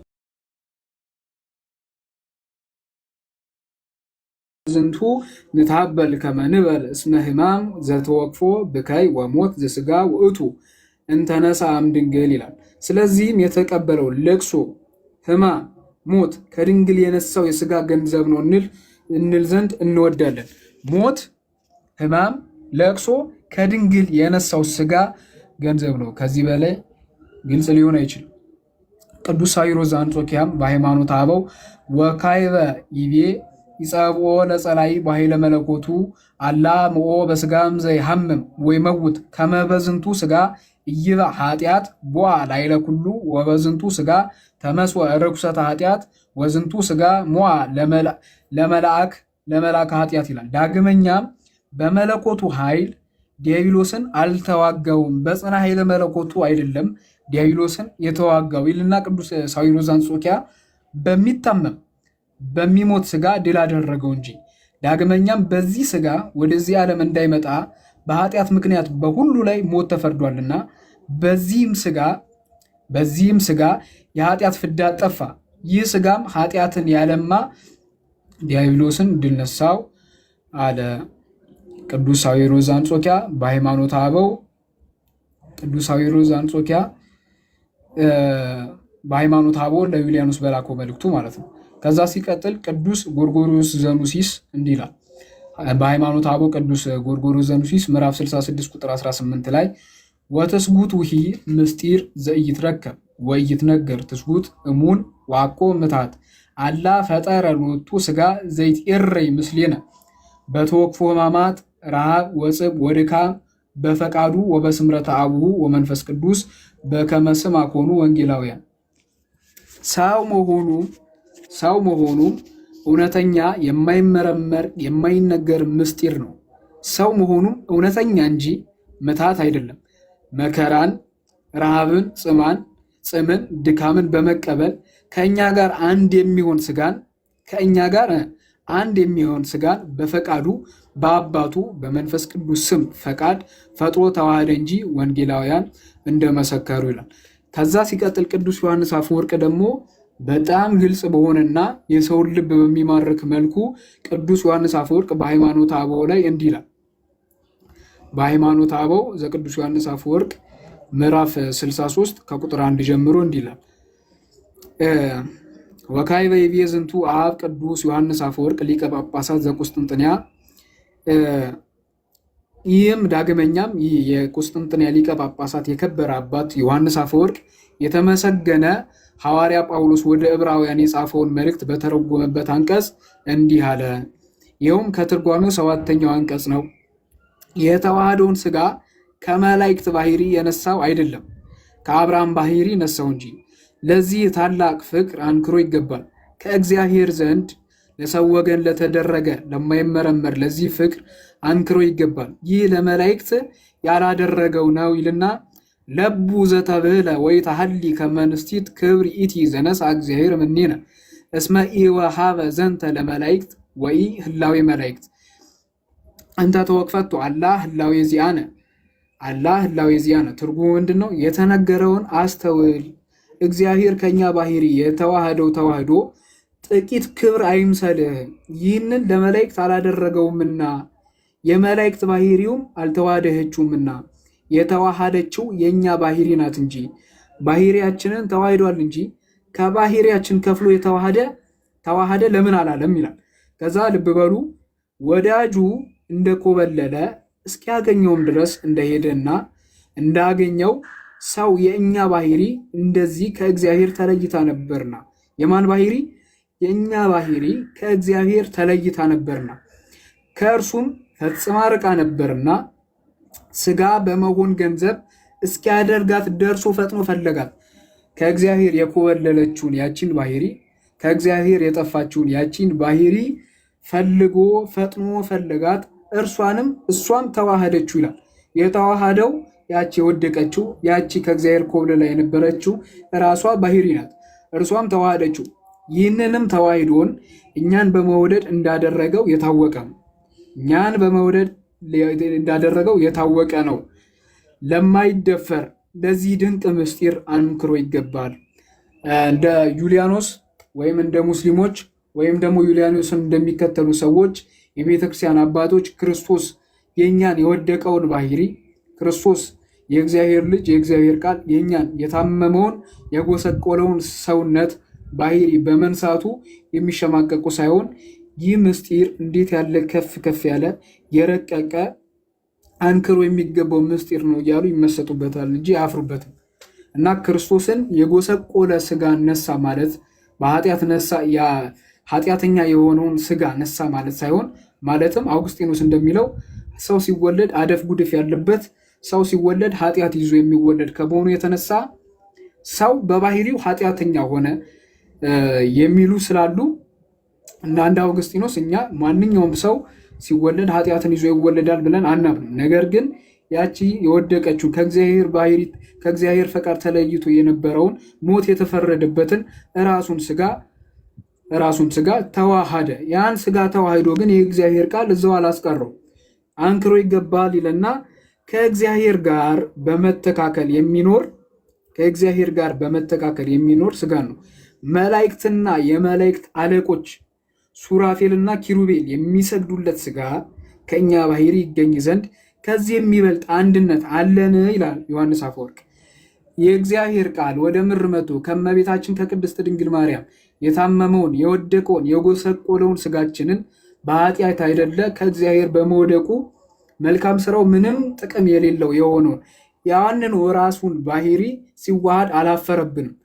ሲዋሃድ አላፈር የተዋሃደው ውሳጤ መንጦላይት በዘባነ ኪሩብ በየማነ አብ መላእክት እንዲሰግዱለት፣ አለቆች እንዲንበረከኩለት፣ ሱራፌል እንዲቀድሱለት፣ ኪሩቤል የሚሸከሙት ሥጋ ሆነ። ከዛም በኋላ ቅዱስ ዮሐንስ አፈወርቅ ለዝንቱ ሶበ እዝከሮ ብዙሃ ጊዜያተ አነክር እምኔሁ ወእዴምም ወእኔጽር ብዙሃ ክብራተ ዛልወቱ ወሰን ዘረከበ እጓለ እመሕያው ወፍቅረ አብይ ዘይትነከር ዘረከበ ህላዌነ ዘእምእግዚአብሔር። ይህን መልሼ ባሰብኩት ጊዜ ሰው ያገኘውን ልክ መጠን የሌለውን ፍጹም ክብር ከእግዚአብሔር የተደረገውን ባህሪያችንን ያገኘውን ታላቅ ፍራይጭ ከዚህ የተነሳ እደነቃለሁ አለ ቅዱስ ዮሐንስ አፈወርቅ። ቅዱስ ዮሐንስ አፈወርቅ እንግዲህ ቅዱስ ዮሐንስ አፈወርቅን የማይቀበል አብያተ ክርስቲያናት የለም ምድር ላይ ማለት ነው። እና ቅዱስ ዮሐንስ አፈወርቅ እንደ ዩሊያኖስ እና እንደ ግማሽ ሙስሊሞች የክርስቶስ የእግዚአብሔር ቃል ሰው ሲሆን ከሕማማችን መሳተፍን አላፈርም። እኛም ከጉስቁልናችን መሳተፉን ባለማፈሩ ከጉስቁልናችን ተሳተፈ። በእውነት ሕማማችንን ታሟል፣ ሞታችንን ሞቷል፣ የሚሞተውን ሥጋችንን ድካማችንን ተካፍሏል፣ በሰማያትም በየማነ አብ አስቀምጦታል ብለን መናገርን አናፍርም ማለት ነው። መናገርን አናፍርም። እሺ፣ ከዛም በኋላ እነ ቅዱስ ቴዎዶሲዎስ አለ። ቅዱስ ቴዎዶሲዎስ በነገራችን ላይ ቃለ ግዝትም ጭምር አለ። በመጨረሻ ግን ከቅዳሴ ሐዋርያትና ከቅዳሴ ማርያም ትንሽ የተወሰነ ነገር አንብቤላችሁ ለማጠቃለል ሞክራለሁ። ከዛ የምትቸኩሉ ትሄዱና የቀሩትን ስለ እመቤታችን ቅድስት ድንግል ማርያም የተወሰነ እንነጋገራለን ማለት ነው። እና ቅዳሴ ሐዋርያት ላይ እንዲህ ይላል። ቅዳሴ ሐዋርያት ላይ ገጽ 123 ላይ ይበል ሕዝብ ይላል ናምን ከመዝንቱ ውእቱ በአማን ናምን ሕዝቡ ይላል። አንድምታው ሕዝቡ የተነሳው ይህ እንደሆነ በእውነት እናምናለን። አንድም ማንሳቱ የትንሣኤው አምሳል እንደሆነ በእውነት እናምናለን ይበሉ። ይበል ካህን ይልና አንቃ ሄደው ሰማይ ሀቤከ ሀበ አቡሁ። ከዛ አንድምታው ምን ይላል? ሀቤከና ሀበ አቡሁ አንድ ወገን ነው። ማለትም ወደ አንተ ወደ አባቱ አመለከተ ይልና ሀተታ ስጋው ደሙ ይለወጥልን ባላችሁ ጊዜ ወደ ሰማያዊ አባታችሁ አመልክቱ ለማለት ለአብነት አንድም ህብስቱን በመለወጥ አንድ ነን ሲል፣ አንድም ህብስቱን የምለውጥበት ስልጣን ከአንተ ጋር አንድ ነው ለማለት አይኮተ ጸለየ። አንድም ይልና አባቱን አመሰገነ ለራሱ ድህነት ይሻ የነበረን ስጋን ከባህሪ ልጅህ ጋር አዋህደ ድህነትን የሚያድል አደረከው ይላል። እና ጌታ የነሳው ስጋ ያልጎሰቆለ ነው፣ አዳም ከመውደቁ በፊት የነበረ ነው የሚለው አይደለም። በውጪ በጥንት በኢትዮጵያ ሊቃውንት ድርሳናት ፈጽሞ የሌለ የማይታወቅ አዲስና እንግዳ የሆነ ትምህርት ነው። እና ይህ በነገራችን ላይ አንዳንድ ትምህርቶችና ኑፋቄዎች ዝም ብሎ ሊታለፉ ይችላሉ። አንዳንድ ትምህርቶች በቃ እንደው ከተግባባን እንግባባ፣ ካልተግባባን ደግሞ ይቅና ተባብለን የምንለያይባቸው ነገሮች አሉ። አሁን ለምሳሌ አስቀድሜ የነገርኳችሁ አሉ አይደለ? ሰው እግዚአብሔርን ይመስለዋል፣ መልክና ምሳሌ አለው። ይህ መልክና ምሳሌ ያለው ነገር የአንድ ነገር ሁለት ስም ነው ወይስ መልክ ለብቻው ምሳሌ ለብቻው ነው? መልክ ለብቻው ምሳሌ ለብቻው ነው የሚለውን ቄርሎስ ቅዱስ ቄርሎስ ለብቻው የቅዱስ ቄርሎስ ሐሳብ አሁን ቅዱስ ቄርሎስ ሐሳቡ ይስማማኛል። ከመጻሕፍትም በአመክንዮም ከሁሉ ይልቅ ከቀጰዶቅያ አባቶችም ከእስክንድርያ አባቶችም የተለየ ትምህርት ቢሆንም የእሱ ይህንን የቅዱስ ቄርሎስ ስላሳመነኝ እሱ ልጅ ይሄዳለው። ሌላ ሰው ይመጣና አይ ጎርጎርዮስ ነው የምቀበለው ካለ የቅዱስ ጎርጎርዮስ ይዞ ይሄዳል። ይቅና ተባብለን እንሄዳለን። ይህ ግን የጌታን እውነተኛ ሰው የመሆኑን ነገር አታክ የሚያደርግ ነገር ወይም ደግሞ የሚያጠቃ ነገር በቤተክርስቲያን ፈጽሞ ተቀባይነት አይኖረውም ማለት ነው። እና አሁን በደንብ እንድትሰሙት በደንብ እንድሰሙት ከቅዳሴ ሐዋርያት ያለውን ልድገምላችሁ። ገጽ 123 ላይ ይበል ካህን ይላል። ከመጀመሪያው ጀምሮ አገባቡ ሌላ ነው፣ ከላይ ከፍ ብለህ ብታነቡ ሌላ ነው ምናምን ትርጉሙ እንዳይሉ ሰዎች ከመጀመሪያው ጀምሬ ላንብብላችሁ። ይበል ህዝብ ከሚለው ማለት ነው። ይበል ህዝብ ነአምን ከመዝንቱ ውእቱ በአማን ነአምን፣ ህዝቡ የተነሳው ይህ እንደሆነ በእውነት እናምናለን። አንድም ማንሳቱ የትንሣኤው አምሳል እንደሆነ በእውነት እናምናለን ይበሉ ይላል። ከዛ ቁጥር 9 ላይ ይበል ካህን ይላል። አንቃይደወ ሰማየ ሀቤከ ሀበ አቡሁ፣ ሀቤከና ሀበ አቡሁ አንድ ወገን ነው ይላል ትርጓሜው ሲያቃናው። ወደ አንተ ወደ አባቱ አመለከተ ይልና ሀተታው ስጋው ደሙ ይለወጥልን ባላችሁ ጊዜ ወደ ሰማያዊ አባታችሁ አመልክቱ ለማለት ለአብነት፣ አንድም ህብስቱን በመለወጥ አንድ ነን ሲል፣ አንድም ህብስቱን የሚለውጥበት ስልጣን ከአንተ ጋር አንድ ነው ለማለት ሀቤከ ሀበ አቡሁ ያለው ማለት ነው። ሲተረጉም አይኮተ ጸለየ ይልና አንድም አባቱን አመሰገነ ይልና ልብ ብላችሁ አዳምጡኝ። ለራሱ ድህነት ይሻ የነበረ ስጋን ከባህሪ ልጅህ ጋር አዋሂደህ ድህነትን የሚያድል አደረግከው። አሁን ይህ ተተርጉሞ ለራሱ ድህነት ይሻ የነበረ ስጋ ማለት ጸሐፊው ወይም ደራሲው ወይም መተርጉሙ እዚህ ጋር ያለው ለራሱ ድህነት ይሻ የነበረ ስጋ ማለት ከአዳም ከውድቀት በፊት የነበረው ስጋ ለማለት ፈልጎ ነው ተብሎ ሊተረጎም አይችልም። ወይ ጸሐፊው አማርኛ ያቅም ወይ የሚተረጉመው ደግሞ ልክ አይደለም እና ጸሐፊው ደግሞ ሊቅ እንደሆነ እናምናለን። ስለዚህ የራሳችንን ትምህርት መጽሐፍ ላይ ከመጨመር ይልቅ የቤተክርስቲያን ትምህርት መቀበል የሚገባ ነው ማለት ነው። እና ወደ እመቤታችን ወደ ቅድስት ድንግል ማርያም ስንሄድ በአጭሩ ለማጠቃለል ያክል ይህንን ልበላችሁና ከዛ ፕሮግራም አለ መሰለኛ። አኬ አዎ ዘይ እስቲ እናጠቃለውና እኔ እንኳን አክቹዋሊ እኔ ጌታችን የያዘው ስጋ የትኛውን ስጋ ነው የሚለው ርዕስ ላይ አልመሰለኝም ነበር መገቡት። እኔ እኮ ከቴሌግራም ላይ ያነሳሁኝ እኮ ሼር አድርጌላችሁ ነበር በሌላ ርዕስ እዚህ ጋር ተያይዞ ምንድነው ውድቀት ራሱ ምንድነው የሚለው ላይ የምትሄዱበት ነበር የመሰለኝ። ግን ጥሩ ነው፣ በጣም ቆንጆ ትምህርት ነው የተማርነው። ግን ያው ይሄ ርዕስ ቢበቃ ብለን ነበር። ግን ጥሩ ነው፣ ያው ጥሩ ነው። መቼስ እዚህ ቦታ አልላችሁ ነገር በቤታችሁ መጥቼ በቃ አጠቃሉትና ሌላ ቦታ ደግሞ እንሄዳለን። በቃ ወይ እንዲህ እናድርጋ። አሁን እናንተ እንበለውና ይችላል አጠቃላትና እንትን ካሉ ይሄዱና ስለ እመቤታችን ስለ ቅድስት ድንግል ማርያም ትንሽ የተወሰነ ነገር እንበለበት ወይስ ሌላ ጊዜ ይሻላል? እሱ የክርስቶስ ላይ እስቲ ማጠቃለያውን ስጠውና እስቲ ደስ እንዳላችሁ አድርጉ፣ ጠቅላላ አድርጉትና እሺ ለማጠቃለል እሞክራለሁ። እና በቃ በመጨረሻ ላይ ስለ እመቤታችን ስለ ቅድስት ድንግል ማርያም ብዙ ሳላብዛዛ ወይ 5 ደቂቃ ነገር ብያችሁ ላይቡን እናጠቃልለዋለን ማለት ነው። በአጭሩ ጌታችን አምላካችን መድኃኒታችን ኢየሱስ ክርስቶስ አዳም በገነት ሳለ የነበረው ሰውነት አለ።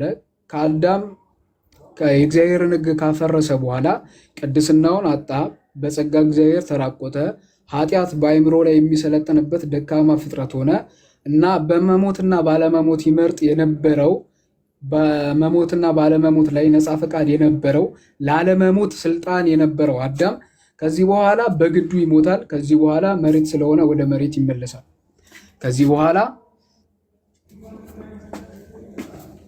በኋላ አዳም ይሞታል ማለት ነው እና ጌታችን አምላካችን መድኃኒታችን ኢየሱስ ክርስቶስ ወደ ምድር ሲመጣ በሰማያት ሆኖ የሰው ልጅ ተመለከተው። ትምህርተ ኅቡዓት ላይ እንዳለው ከአብ ጋር ሆኖ የሰው ልጅ ሲርመሰመስ በኃጢአት ሲወድቅ ሲነሳ ተመለከተውና አዘነለት። እንዲሁ ሊተወው አልወደደም። ቅዱስ አትናቴዎስ እንዳለው አዳምና በቃ ወደ ገነት ግባ እንዳይለው እግዚአብሔር ፍርዱ መፈጸም አለበት። የእግዚአብሔር ሕግ እንደ ፍርድ ቤት ሕግ ቢጣስ እና ቢቀየር ችግር የሌለው ሕግ አይደለም። ከባህሪው ስለሚነቃ ትእዛዙ ዘላለማዊት ናት እና ደግሞ እግዚአብሔር መሐሪ ነው። አዳምን እንደዚሁ ዝም ብሎ ሊተወው አይችልም። አዳም የሰይጣናት ልጅ ሲሆን የእግዚአብሔር ልጅ ሆኖ ተፈጥሮ ለገሃነመ እሳት ሲሰጥ ዝም ብሎ እግዚአብሔር ሊመለከት አይችልም። አዳምን ማዳን እግዚአብሔር አነሳሰው ማለት። ስለዚህም የሚወደውን አንድ ልጁን አካላዊ ቃል የእግዚአብሔር ልጅ ኢየሱስ ክርስቶስ ወደ ምድር ለመምጣት በወደደ ጊዜ ወሶበ ረከበ ሥጋ ቅድስተ ወነፍሳ ቅድስተ ይላል ቅዱስ ዮሐንስ አፈወርቅ። ከእመቤታችን ከቅድስት ድንግል ማርያም ትምክህተ ዘመድነ የባሕርያችን መመኪያ ከምትሆን አደፍ ጉድፍ ከሌለባት በሁሉ ነገር ንጽሕት የሆነች እመቤታችን በጸጋ እግዚአብሔር ቅዱስ አባ ጊዮርጊስ ዘጋስጫም እንዳለው ሊቁ አባ ጊዮርጊስ ውእቱኬ ጰራቅሊጦስ ዘአቀባም ከርሰማ ከመ ኢትጌጊ ለዓለም እንዳትበድል ኃጢአት በእርሷ እንዳይሰለጥንባት በእግዚአብሔር ጸጋ የተጠበቀች እናቱ እመቤታችን ቅድስት ድንግል ማርያም ከእርሷ ንጹሕ ሥጋን ከእርሷ ንጹሕ ነፍስን ነሳ። ከእርሷ ንጹሕ ሥጋን ከእርሷ ንጹሕ ነፍስን ነሳ። ይህንን ሰውነት ግን ያዳነው አስቀድሞ ወደ ነበረው አዳምና ሔዋን በገነት ወደ ነበሩበት ሥጋ በመለኮታዊ ኃይሉ ለውጦ ሳይሆን ሳያፍርበት ይህን የሚራበውን ይህን የሚጠማውን ይህን ለሞት የተገዛውን ሞት በላዩ ላይ የሰለጠነበትን ሥጋ ገንዘቡ አደረገ። በአባቱ በእርሱ በመንፈስ ቅዱስ ፈቃድ መጣ። ከእመቤታችን ከቅድስት ድንግል ማርያም ተወለደ። የተወለደው ሊሞት ነው። ጌታ ከሌሎች ሕፃናት የሚለየው ማንም ሕፃን ሊሞት አይወለድም ሊኖር እንጂ፣ እርሱ ግን ሊሞት ተወለደ። ከእመቤታችን ንጽሕት ሥጋዋን ንጹሕ ሥጋዋን ንጹሕ ነፍሷን ከእርሷ ነሳ። አዳምን በጎሰቆለው በደከመው ሰውነቱ መድኃኒት ሆነለት። በመስቀል ላይ ሞትን ሻረው። ከዚህ በኋላ ሞት ኃጢአት የሚያበቃበት ክርስቲያኖች ለአዲስ ልደት የሚሸጋገሩበት ሆኖ የሞትን ትርጉም ቀየረው ማለት ነው። ስለዚህ ሰዎች ሞትን የሚፈሩት ሳይሆኑ ሞትን የሚናፍቁት ሆኑ ማለት ነው። ሞትን የሚናፍቁት ሆኑ ማለት ነው እና ለስም አጠራሩ ክብር ምስጋና ይግባውና ጌታችን አምላካችን መድኃኒታችን ኢየሱስ ክርስቶስ ወደ ምድር መጥቶ የነሳው ሥጋ ከእመቤታችን ከቅድስት ድንግል ማርያም የነሳው ሥጋ ለሞት የተገዛውን ቅዱስ ሳዊሮስ ዘአንጾኪያ እንዳለው የታመመውን የደከመውን ይህንኑ ራሱ ሰውነታችንን ነው እና ቅዱስ ዮሐንስ አፈወርቅ እንዳለው በዚህ የጌታ ግብር ሰዎች ቅር ሊሰኙና ሊያፍሩበት ሳይሆን ልክ እንደ ሙስሊም ሲሆን እንዴት እግዚአብሔር እንዴት እንደዚህ ይሆናል፣ እግዚአብሔር እንዴት እንደዚህ ሊደርስበት ይችላል ብሎ ከመመካት ይልቅ በእግዚአብሔር ልጅ ሞት በእግዚአብሔር ልጅ የኛን ሥጋ መልበስ ደስ እያለን አንክሮ ተደሞ ይገባል እያለን እናልፈዋለን ማለት ነው። በጣም ብዙ ይቀራል እውነቱን ለመናገር። ለዛሬ ግን ይብቃል መሰለኝ። ይቆየ ነው። ስብሐት ለእግዚአብሔር። የምትጨምሩት ነገር ካለ አኪ ምናምን፣ ካልሆነ ይብቃል።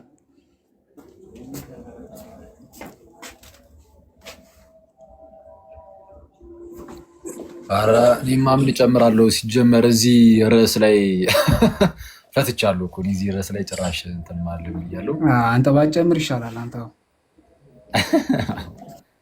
ይበላብኝ እና የሚሳይ ጥሩ ነበር። ቃሎት ያሰማልን። አንድ አይንሽ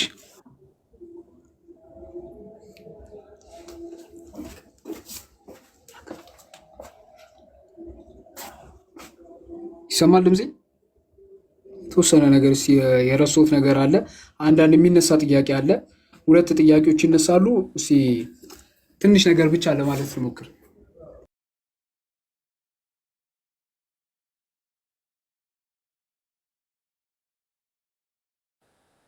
ሚዩት እሺ። የመጀመሪያው ምን መሰላችሁ? የመጀመሪያ የሚነሳ ጥያቄ አለ። የመጀመሪያው የሚነሳው ጥያቄ ክርስቶስ የጎሰቆለውን ሥጋ ከያዘ ይላል ጁሊያን። ከድሮ ጀምሮ ዩሊያኖስ የሚባል የቤተክርስቲያን ነቀርሳ ከድሮ ጀምሮ ዩሊያኖሳውያንም አርቲክሉን ስለለቀው ታዩታላችሁ። ክርስቶስ የነሳው ሥጋ ይቅርታ እንዴ ይሰማል?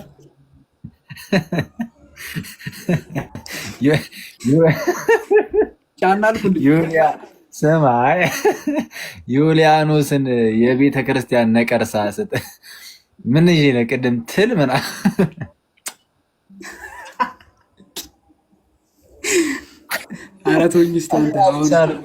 የዘማው ዩሊያኖስ የኢርሲያን ትል በጌታ ይጠቀሙ።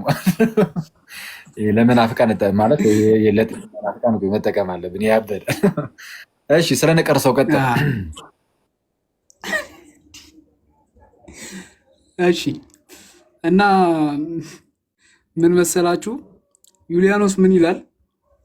ክርስቶስ የነሳው ሥጋ የጎሰቆለ ከሆነ የጎሰቆለው ስጋ ጭምር ድህነት ስለሚያስፈልገው ክርስቶስ ድህነት ያስፈልገዋል ማለት ነው የሚል አንድ ፌመስ ጥያቄ ያላቸው ዩሊያኖሳውያን በሙሉ ማለት ነው። አሁን አንድ ሰው ዩሊያኖሳዊ ነው ወይስ አይደለም የሚለው እኔ ድሮ እንደውም የሚመስለኝ ይችኛዋ ጥያቄ ናት። እና ክርስቶስ የነሳው ስጋ የጎሰቆለ ነው ካላችሁ የጎሰቆለ ድህነት ስለሚያስፈልገው ክርስቶስ የነሳው ስጋ የጎሰቆለ ከሆነ ክርስቶስ አዳኝ ያስፈልገዋል ማለት ነው የሚል ጥያቄ ያነሳሉ። እና የመጀመሪያው መልስ ምን መሰላችሁ? ክርስቶስ የነሳው ስጋ የጎሰቆለ ነው ማለት ሌላ የሚያድነው አካል ያስፈልገዋል ማለት አይደለም።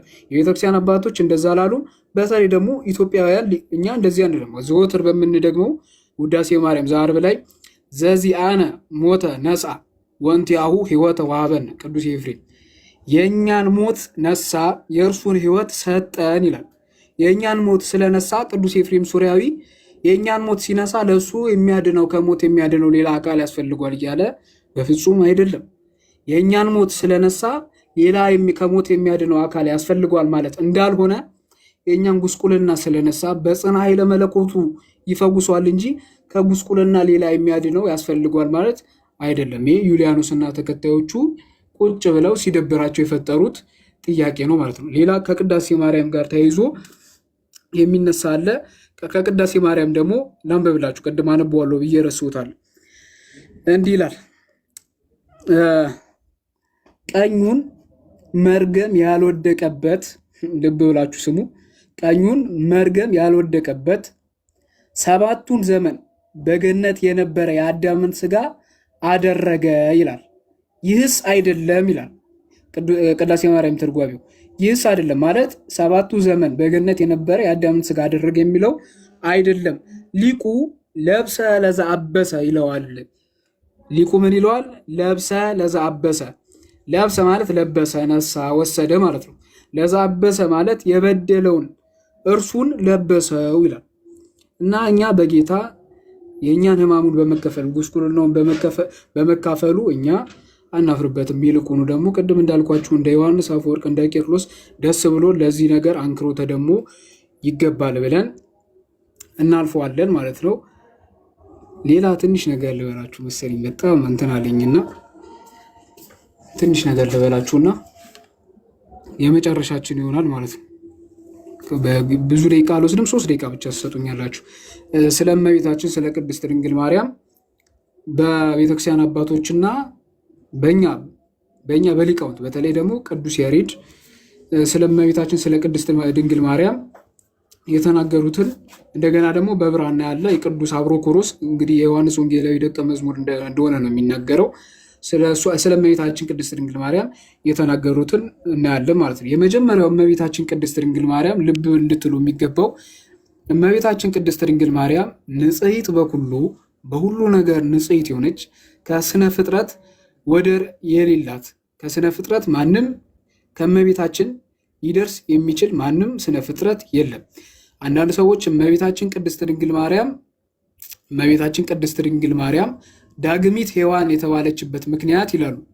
ዳግሚት ሔዋን የተባለችበት ምክንያት ሔዋን በገነት የነበራት ሰውነት በእርሷ ስለተደገመ ነው። ጁሊያን ቃል በቃል ያሉን በነገራችን ላይ የሶሪያ መነኮሳትም ደብዳቤ የተጻፈውን ተተርጉሟል። እሱንም እናሳያችኋለን። እና ከጥንት ጀምሮ አሁንም ዩሊያኖሳውያን ይህንን ይጠቀሙበት ነበረ። በቤተክርስቲያን ታሪክ ለመጀመሪያ ጊዜ የተጠቀመው ዮስጦስ ሰማዕት ነው። ሄሬኒዮስም ተጠቅሞታል። ቅዱስ ኤጲፋኒዎስ፣ ቅዱስ ዮሐንስ አፈወርቅ፣ እነዚህን የመሳሰሉ የቤተክርስቲያን አባቶች በሙሉ እመቤታችን ቅድስት ድንግል ማርያምን ዳግሚት ሔዋን ብለዋታል። በጣም ብዙ ጊዜ በጣም ብዙ ቦታ ተብላለች እመቤታችን። አሁን አላብራራውም፣ ግን አንድ የቤተክርስቲያን አባት 2 3 አይደለም፣ አንድ የቤተክርስቲያን አባት እንደው አንድ የቤተክርስቲያን አባት ስሙ የሚታወቅም የማይታወቅም የቤተክርስቲያን አባት ዳግሚት ሔዋን የተባለችበት ምክንያት ሰውነቷ በእርሷ ስለተደገመ ነው ያለ ከዩሊያኖስ ርኩስ በቀር ሌላ ማንም የለም ማለት ነው። እና ይሄ ዝም ብሎ የሌለ ትምህርት ነው። እመቤታችን ቅድስት ድንግል ማርያም ግን ንጽህናዋ ሔዋን በገነት ከነበረችበት ንጽህና እንኳን ይበልጣል። አይደለም ከሔዋን በገነት ከነበረችበት ንጽህና ይቅርና በሰማይ ካሉ ከኪሩቤልና ከሱራፌል ትበልጣለች። እመቤታችን አምላክን በመውለዷ ምክንያት ከፍጥረት ሁሉ ትበልጣለች። የባህሪያችን መመኪያ ናት። እመቤታችን ቅድስት ድንግል ማርያም ከሰው ዘር ተገኝታ መላእክትን በቅድስና የበለጠች ለመላእክትን ተክህሎሙ ድንጋሌ ሕሊና ይላል ደራሱ። ለመላእክት የሐሳብ ንጽህና አልተቻላቸው። እመቤታችን ቅድስት ድንግል ማርያም ግን በእግዚአብሔር ጸጋ ምክንያት በላይዋ ላይ አንዲት አደፍ ጉድፍ ሳይገኝባት ከኛ ወገን የተገኘች ምንም እንኳን ከአዳም ሕሙም ስጋ የተገኘች ብትሆንም ከሔዋን እመቤታችን የምትበልጥበትን ምክንያት ሔዋን በገነት ሳለች ሁሉ ነገር ተመችቶላት ሁሉ ነገር ተስማምቶላት በጸጋ እግዚአብሔር ተጠብቃ ሰውነቷ በጸጋ እግዚአብሔር ክልል በነበረ ጊዜ ሔዋን ኃጢአት ሰርታ እግዚአብሔርን በደለች። እመቤታችን ግን በበደለ በርኩስ ዓለም በተረገመ ምድር መካከል የተገኘች ንጹህ ምድር የሆነች እመቤታችን ቅድስት ድንግል ማርያም በሚበድሉ ሰዎች መካከል አልበደለችም። ሔዋን ኃጢአት በሌለበት በዛ በገነት ኃጢአትን ሰራች። ኃጢአት በመላበት እመቤታችን ግን ኃጢአትን አልሰራችም። እመቤታችን ቅድስት ድንግል ማርያም ቅድስናዋ እስከዚህ ንጽህናዋ እስከዚህ ነው ብሎ ሰው ሊናገር አይችልም።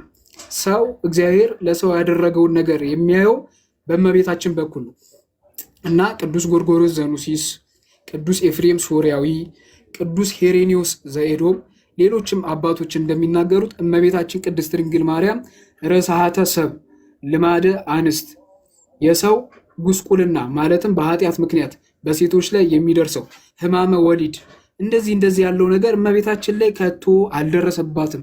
እመቤታችንን ጠብቋታል። በሃይማኖተ አበውም ከውጭም ካሉ የቤተ ክርስቲያን አባቶች ጽሑፍ ይህንን ማምጣት በጣም ቀላልና ሌላ ጊዜ የምንሄድበት ነው። እመቤታችን ግን ልብ በሉ፣ የመጀመሪያው ልማደ አንስት ወይም የወር አበባ እንደዚህ ያለው በወሊድ ጊዜ ደግሞ መጨነቅ ማማጥ የለባትም። ማኅተመ ድንግልናዋን ሳይነካ በተዘጋ ማኅተም ጌታችን ከእርሷ ተወልዷል እና ሔዋን የተረገመችው እርግማን በእሷ ላይ አልደረሰም። እመቤታችን ቅድስት ድንግል ማርያም በዚህ ንጹሕ ናት። እመቤታችን ቅድስት ድንግል ማርያም ላቲ ስብሐት ክብር ይግባትና ከፍጥረት ሁሉ ተለይታ እግዚአብሔር መንፈስ ቅዱስ በጸጋ እግዚአብሔር ጠብቋታል።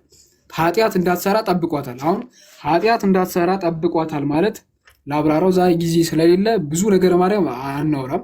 ኃጢአት እንዳትሰራ ጠብቋታል ማለት የሚለው ግን አስፈላጊ ስለሆነ እሱም ብቻ ልንገራችሁ። ኃጢአት እንዳትሰራ ጠብቋታል ማለት እመቤታችን ኃጢአት ልትሰራ ስትል ተመለሽ እያለ ነፃ ፈቃዷን ተሻምቶ መንፈስ ቅዱስ ከኃጢአት ይጠብቃታል ማለት አይደለም። ቅዱስ ጳውሎስ በቲቶ መልእክቱ ምዕራፍ 2 ቁጥር 11 ላይ የእግዚአብሔር ጸጋ በክፉ ምኞትና በኃጢአት ላይ በርኩሰት ላይ ስልጣን የሚሰጠን እርሱ እንደሆነ ሁሉ ኃጢአት እንዳትሰራ ብርቱ አደረጋት። የእግዚአብሔር ጸጋ በእርሷ ላይ ስለሆነ በኃጢአት እመቤታችን ቅድስት ድንግል ማርያም በአእምሮ እንኳን ልትበድለው እግዚአብሔርን አትችልም። አይደለም እመቤታችን፣ መላእክት እንኳን እግዚአብሔርን የማይበድሉት በእግዚአብሔር ጸጋ ምክንያት ነው። ሰው በእግዚአብሔር ዘንድ ቅዱስ ሊሆን አይችልም ያለ እግዚአብሔር ጸጋ። ከእግዚአብሔር ጸጋ ውጪ ሰው በእግዚአብሔር ፊት ቅዱስ ሊሆን አይችልም። ቅዱስ ሊሆን ይችላል ያለ ፔላጌስ ነበር አንድ፣ እርሱም በጎየ ቀርጣገናና በጎየ ኤፌሶን ተወግዟል ማለት ነው። እመቤታችን ቅድስት ድንግል ማርያም ግን ልብ በሉ ከኃጢአት የጠበቃት ልክ ስትወለድ ከሐናና ከኢያቄም ሰውነቷን ወደ አዳምና ሔዋን ወደ ነበሩበት ስቴት ቀይሮ ለውጦት አይደለም፣ ይልቁኑ በመንፈስ ቅዱስ ጠብቋት ነው። ስለዚህ እመቤታችን ቅድስት ድንግል ማርያም የጎሰቆለን ስጋ ይዛለች ብሎ ለሚጠይቅ ሰው አዎ ይዛለች ብሎ መመለስም አዎ አልያዘችም ማለትም በጣም አስቸጋሪ ነው። ምክንያቱም የጎሰቆለ ስጋ ማለት ልብ በሉ፣ የጎሰቆለ ስጋ ማለት ከጸጋ እግዚአብሔር የተራቆተ ኃጢአትን ማድረግ ደስ የሚሰኝ ስጋ ማለት ከሆነ እመቤታችን የያዘችው የጎሰቆለ አይደለም፣ ጌታም የያዘው የጎሰቆለውን አይደለም። የጎሰቆለ ስጋ ማለት ግን መሞት የግዱ የሆነ በአዳም ኃጢአት ምክንያት ከአዳም በመወለዱ ምክንያት ሰው በመሆኑ ምክንያት መራብ፣ መጠማት፣ መለወጥ፣ መሞት የግዱ የሆነ ስጋ ማለት ከሆነ ግን እመቤታችን ቅድስት ድንግል ማርያም የያዘችው የጎሰቆለውን ስጋ ነው። ላቲ ስብሐት ክብር ምስጋና ይግባት። እመቤታችን ቅድስት ድንግል ማርያም አይደለም እያለን ያለ ነው እኛ አሁን። እመቤታችን ቅድስት ድንግል ማርያም አይደለም ሎቱ ስብሐት ክብር ምስጋና ይግባውና የእግዚአብሔር ልጅ ሰው ሲሆን ይህንን ስጋ ለመዋሃድ አላፈረበትም ማለት ነው። ከዚህ ጋር በተያያዘ ከኢትዮጵያውያን ሊቃውንት መካከል ትንሽ ጥቅስ ልስጣችሁ። ከቅዱስ ያሬድ ድጓ ዘአስተርእዮ ማርያም ላይ እንዲህ ይላል። እፎኑም እመአምላክ በከየት ደንጊፃ እመቤታችን ቅድስት ድንግል ማርያም ምን ሆና እንዴት ሆና አለቀሰች ይላል። ሲወራ ምን ትሰማላችሁ? የምትሰሙ ከሆነ ማህሌት ምናምን እፎኑም እመአምላክ በከየት ደንጊፃ ምን ሆና እመቤታችን ቅድስት ድንግል ማርያም አለቀሰች ከመኩሉ ሰብ ሞት ሶበ ሐወፃ ይላል። እንደ ማንኛውም ሰው ሞት በጎበኛት ጊዜ ልመልሰው ይህንን እፎኑም እመአምላክ በከየት ደንጊፃ ከመኩሉ ሰብ ሞት ሶበ ሐወፃ ዮሐንስ በልብሱ ከደነ ገጻ ዮሐንስ በልብሱ ፊቷን ሸፈነው ይላል እና እመቤታችን ቅድስት ድንግል ማርያም እንደ ማንኛውም ሰው ሞታለች፣ ሞት ጎብኝቷታል ይላል ቅዱስ ያሬድ። አሁን ከቅዱስ ያሬድ በላይ እመቤታችንን የሚወድ የለም። እወዳለሁ ቢልም እያስመሰለ ፊልም እየሰራ ነው እንጂ እንደ ቅዱስ ያሬድ ያለ መፍቀሬ እግዚእትነ የለም። እመቤታችንን እንደርሱ የሚወድ የለም። ቅዱስ ያሬድ ግን እመቤታችን ቅድስት ድንግል ማርያምን እንደ ማንኛውም ሰው ሞት ጎበኛት ይላል። እንደገና አሁንም በዚቅ ማለት ነው ለአስተርእዮ ዚቅ እንበይነዝ አይምሩ በውስተ ፍትሕ ከመ ኢያደሉ ትጣሙ ለሞት እሙ ወእመ ኩሉ አዘዘ ወልዳ በርቱ ቃሉ። ስለዚህ እግዚአብሔር በፍርድ እንደማያዳላ እወቁ፣ የሁሉ እናቱ ድንግል ማርያምን ሞትን ትቀምሰው ዘንድ በርቱ ቃሉ አዟልና። እስኪ ልድገመው አሁንም ይህንንም እንበይነዝ አይምሩ በውስተ ፍትሕ ዚቅ ዘአስተርእዮ ማርያም ድጓ ዘአስተርእዮ ማርያም እንበይነዝ አይምሩ በውስተ ፍትሕ ከመ ኢያደሉ ከመ ትጣሙ ለሞት እሙ ወእመ ኩሉ አዘዘ ወልዳ በርቱ ቃሉ። ስለዚህ እግዚአብሔር በፍርድ እንደማያዳላ እወቁ፣ የሁሉ እናቱ ድንግል ማርያምን ሞትን ትቀምሰው ዘንድ በርቱ ቃሉ አዟልና ይላል ቅዱስ ያሬድ ማለት ነው። እና ቅዱስ ያሬድን የመሰለ አባ ጊዮርጊስ ዘጋስጫን የመሰለ ማንም መፍቀሬ እግዚእትነ የለም። ቅዱስ አብሮኮሮስ እንግዲህ ብሏል ከተባለ በብራና ነው ያለው። በአባ ገብረ ኪዳን ሪፈር አድርገው ታያላችሁ ማለት ነው። እዛ ላይ ምን ይላል? ኦ ማርያም እምየ አይርፊ ንስቲተ መዋዕለ በእንተ ቃል ዘእቤሎ ለአዳም ኦ አዳም መሬት አንተ ወትገብ ውስተ መሬት አነሂ እግዚአ ሰማያት ወምድር ጥይምኩ ሞተ በስጋ በፈቃዴ ወበስልጣነ ባሕቲትየ። እናቴ ማርያም ሆይ አዳም ሆይ መሬት ነህና ወደ መሬትነት ትመለሳለህ ስላልኩት ፍርድ ጥቂት ቀን እረፊ። ስለዚህ ፍርድ የሰማያትና የምድር ጌታ እኔስ እንኳ በገዛ ፈቃዴ ስልጣኔ ሞትን ቀምሻለሁና ይላል። አንዴ ደግሞ አለው ከዛም በኋላ ይቆየን ብለን እንጨርሰዋለን። ኦ ማርያም እምየ አይርፊ ንስቲተ መዋዕለ በእንተ ቃል ዘእቤሎ ለአዳም ወአዳም መሬት አንተ ወትገብ ውስተ መሬት አነሂ እግዚአ ሰማያት ወምድር ጥይምኩ ሞተ በስጋ በፈቃድየ ወበስልጣነ ባሕቲትየ። እናቴ ማርያም ሆይ አዳም ሆይ መሬት ነህና ወደ መሬትነት ትመለሳለህ ስላልኩት ፍርድ ጥቂት ቀን ረፊ። ስለምን ፍርድ? አዳም ሆይ መሬት ነህና ወደ መሬትነት ትመለሳለህ ስላልኩት ፍርድ ጥቂት ቀን ረፊ። ስለዚህ ፍርድ የሰማያትና የምድር ጌታ እኔስ እንኳ በገዛ ፈቃዴ ስልጣኔን ሞቴን ቀምሻለሁና ይላል እና ለስም አጠራሩ ክብር ምስጋና ይግባውና ጌታችን አምላካችን መድኃኒታችን ኢየሱስ ክርስቶስ እንኳን ይህ ፍርድ በሱ ላይ እንዳለፈ ተናግሯል። ሞትን ይደመስሰው ዘንድ ሞት የሚስማማውን ስጋችንን ይዟል። ስለዚህም ክብር ምስጋና ይገባዋል። ይቆየን። ወስብሐት ለእግዚአብሔር። አሜን አሜን። ቃሉ ይሰማል። የእሱ ግን ለየት የሚለው በፈቃዱ ነው። የእሱ በፈቃዱ ነው። ደስ ይላል። ኧረ ግዕዝ ግን ማን በጣም በቃ የሆነ ግሪስ አለው እና የምር እኔ አንዳንዴ ተሐድሶ ፕሮቴስታንቶች እና አለ አይደለ? ኧረ እመቤቴን እማራለሁ። በስመ አብ ግዕዝ በጣም ነው ደስ የሚለው። የሆነ ግዕዝ በተባለ ቁጥር ነው ባይዚ ውስጤ ይነዝራል። የምር ግን ክርስቶስ የመላእክት ቋንቋ አይደለም ግን ትላለህ። ግን ያበደ ነው። መብርሃን በስመ አብ ግዕዝ ሂድበት ግዕዝ ብለዋለሁ በውስጥ ራሱ እና ግዕዝ በጣም ደስ ይላል። እና ኢትዮጵያም ገነት አይደለችም፣ ግዕዝም የመላእክት ቋንቋ አይደለም እያልከን ነው? አላልኩም፣ እኔ አላልኩም ወዳጄ ፍታ አይ ብላል። እኔ ኢትዮጵያ እኔ ገነት እዚህ ነው ያለው ብዬ አስባለሁ። ጣና አካባቢ ነው፣ ወደ ጎጃም አካባቢ። እኔ እንግዲህ የግሌ ነው፣ ይቅርታ አባይ አካባቢ አባይ አካባቢ እና እንትና መጥምቁ ራሱ የዞሮ በረሃ የአባይ በረሃ ነው ይባላል። እኔ በቃ ፐርሰናል የእኔ እምነት ነው። እንግዲህ ከተሳትኩኝ ይታረማሉ። ሰማ ያው ጋይስ እፎይ ገብቶ ከገባ እስቲ እንድትሄዱ እንንገራችሁ። ወደዛ ወንድማችን እፎይ ገባሉ ብሎ ነበር። ገብቶ ከሆነ ቼክ አድርጉልኝ እና እስቲ። አይ ጥሩ ነበር፣ ግን ጥሩ ነበር፣ በጣም ቆንጆ ነበረ። በርቱ፣ ጌታ በነገሩ ይርዳችሁ። እኔ እንኳን ይሄ ርዕስ እንደው ባይነሳ ምናምን ብዬ ጽፌ ነበረ ራሱና በቃ እንግዲህ ካነሳችሁት ቤታችሁ መጥቼ ዝጉና አውጡ ምናምን አይደለም። ይሁን፣ መልካም ነው፣ ጥሩ ነበረ። ይኸው አልገባም እፎይ። በቃ እንግዲህ እስቲ የሚገባ ከሆነ እስቲ ወይስ ልደውልለት? ልደውልለት እና ልንገራችሁ። ልደውልለት አንድ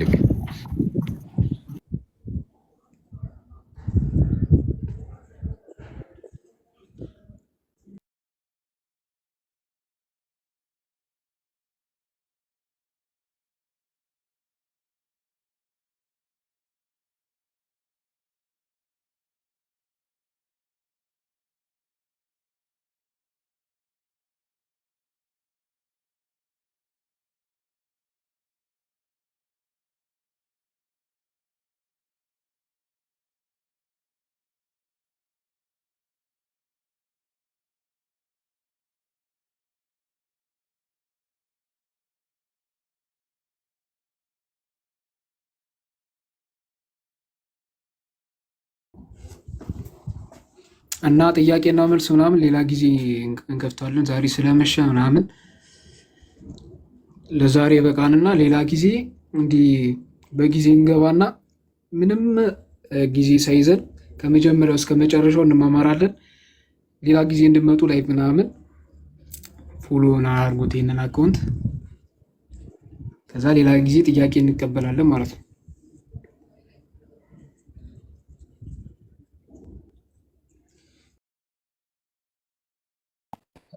እንትን መብራት እነሱ ጋር ጠፍቶ ነው እና ገርማውን ጠፋ በሚያስገርም ሁኔታ እና መብራት ጠፍቶ ነው እስከ 4 ሰዓት ምናምን ድረስ ከመጣ ይገባል። እንደዛ ነው በቃ። ለዛ ነው ያልገባው። እና ማን አለ? ዮኒ አለ እንዲ አብሮ አለ አብሮ አጠገቤ ተጎን ነኝ እዚሁ ዮኒ ኪዳን መጣ። ጋይስ በፎሎ አድርጓቸው እሺ። እነዘን ይሄ ቴዎሶፊያ ያው ከዚህ በፊት ብያቸዋለሁ። በእርግጥ ፎሎ አድርጓቸው እና ሌላኛው ወንድማችን ኪዳንን መጥቷል። ኪዳንን በጣም የተወደደ ወንድማችን ነው። ፎሎ አድርጓቸው ምናምን። ፎሎ መደረግ ምናምን ጥቅሙ ምንድነው? በደንብ እንትን ኃላፊነት በደንብ እንዲሰማቸው ያደርጋል። ብዙ ሰው በተማረ ቁጥር ለእናንተ ብዙ ማንበብ ምንድነው እናንተ በምትረዱት መልኩ የአባቶችን እያዩ ምናምን መቶ ምንድነው ለመናገር ምናምን በደንብ ያነሳሳል እና ፎሎ አድርጓቸው። ኪዳንንም ይሄን ቴዎሶፊያንም ሆስቱም ማለት ነው።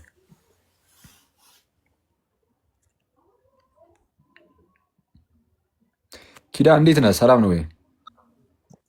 እግዚአብሔር ይመስገን። እንዴት ናችሁ? አለን ይመስገን አምላክ። ኪዳን ስለ እስልምና ላይም የሚሰራው ወንድማችን ነው። በነገራችን ትምህርቱም ደስ የሚል ነበረ። ናይስ ነበርክ?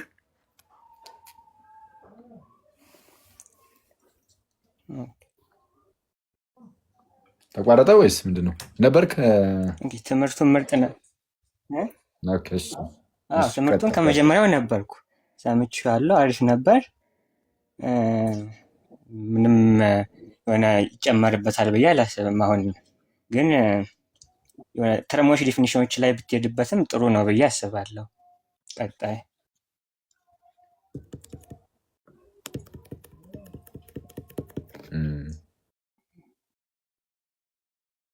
በጣም ያስፈልጋል ተርሞች። አንዳንድ ጊዜ ኢቨን አባቶች ራሱ ምንድነው ተመሳይ ቃል እየተጠቀሙ አንዳንድ ጊዜ አንደኛው አባት ለሆነ ጉዳይ የሆነ ቃል ይጠቀማል፣ ሌላኛው አባት ደግሞ ያንኑ ቃል ግን ሰማሁ የተወሰነ ቀየር አድርጎ ለሆነ ጉዳይ ሊጠቀም ስለሚችል ትክክል። እስኪ እነ በረከትም ገብተዋል እየተባለ ነው። መምህር በረከት በቃ እነሱ ጋርም አትቅሩ። እኛ እዚህ አሁን እየጨረስን ከሆነ ጥሩ ነው። አሁን ማነው ያደረገው ጥሩ ነው። ይሄ ተተርሙ እንዳያስደነግጠን ምናምንም ለምሳሌ ምንም እመቤታችን ራሱ እንዲያለባት ሲባል ሊያስደነግጥ የሚችል ነገር አለው ምናምን ጥሩ ነው፣ ቆንጆ ነው። እሱን ይህን ሜንሽን ማድረጉ የእመቤታችን ንጽህናን ማንሳት ምናምን በጣም በጣም ጥሩ ነው። እንኳን የእመቤታችንን ንጽህና ነሳ። አንዳንድ ጊዜ የእመቤታችን ንጽህና ላይ ጭራሽ ጥያቄ የተነሳ የሚመስለው ሰው አለና ጥሩ ነው። እነዚህን ሁሉ መዳሰስ ቆንጆ ነው። እኔም እንትን ያለኝ ደስ ያለኝ ቦታ ያው የወደቀ የሚባልበት ኬዝ ምንድን ነው ደግሞ ማትባልበትም ኬዝ ደግሞ ምንድን ነው ብሎ በሁለቱም መንገድ ያሳየበት ጥሩ ነው። ያው ተርሙን ይሄኛውን ዲፊኒሽኑ ሊያጣላ ቢችልም ግን ዋናው ኮንሰፕቱ ትምህርቱ ላይ ስለሆነ ትምህርቱ ግን ሊያጣላ ይችላል ብዬ አላስብም። ትክክል ትክክል። ተርሞች ላይ ቅድም ያልከው ጥሩ ነው። ይሄ አባቶች የተጠቀሟቸው ስለሆኑ እንደነዚህ አይነት ተርሞችን መጠቀሙ ችግር የለውም ምናምን ያልከው ጥሩ ነው። አንዳንድ ጊዜ በራሳችን ስንጀምር ነው አስቸጋሪ። አሁን የኦሪጂናል ሲን የሚባል ነገር መጠቀም አልወድም። ለምሳሌ እኔ ፐርሰናሊ በቃ ይሄ ውድቀት ምናምን የሚለው እሱ ነው የሚቀናኝ። ጥንታዊ ትልልቅ አባቶችም እሱም ነው ሞር የሚጠቀሙት። የኦሪጂናል ሲን ምናምን ከሚለው ይልቅ በቃ ይሄ ፎሉ አለቀ። የፋለን ኔቸር ፎለን ኔቸሩ እሱ ነው። እሱ ቃል ይሻላል እና አባቶች የተጠቀሙትን ብቻ እየተጠቀሙ የሚሄድ በጣም ይሻላል እና ጥሩ ነው። እና ኪዳን ምንድን ነው መች ነው? እስቲ አንድ ቀን በሰፊው እንግባ እንጂ ሰብሰብ ብለን ደግሞ እንደዚህ እስቲ መጽሐፍ ቅዱስ ብቻ ላይ እንገባለን። አንድ ቀን ጥሩ ነገር ትስትል ነበር። እኔም ደስ ይለኛል። በተለይ ሶላ ስክሪፕቹራ ላይ ያዘጋጀሁትም ነገር ስላለ በንገባ ደስ ይለኛል ነበረ። ኤክተስ እያለ ነበረ እንደዚህ ኪዳን አዘጋጅቶ ምናምን ብሎ ነበረ እና በቃ ቀንና አመቻችና ችግር የለውም እኔ ጋር በቃ እንደዚያ ይሻላል። ይሄ ርዕስ እኮ አልፈታ አለን። አንተ አጋጣሚ እዚህ ስመጣም ይኸው እነዚህ የሚይዞ ታገኘኋቸውና ከአሁን በኋላ በቃ ይሄ ርዕስ ይቅርና ያው በእርግጥ በቃ ግልጽ ተደርጎ ተነግሯል። የገባው የግባው ያልገባውም ችግር የለውም ለጊዜው።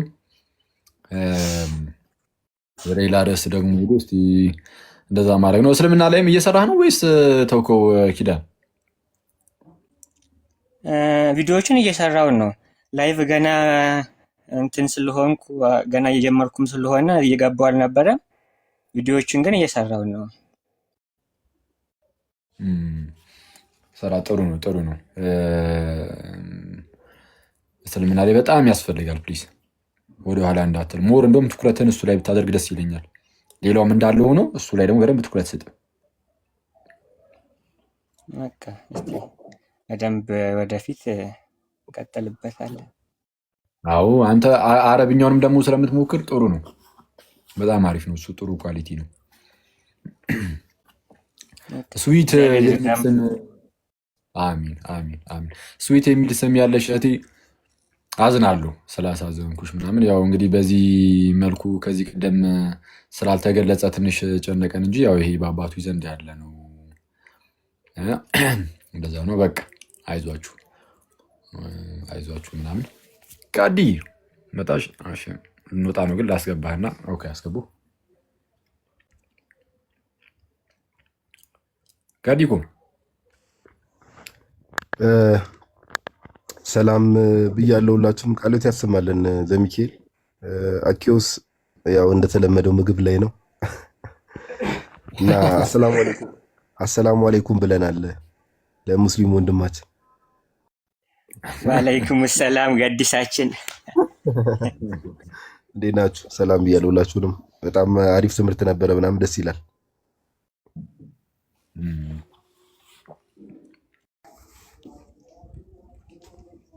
አሜን። አብሮ ያሰማን። እንዴት ነው እቅዳችሁ ሰዎች?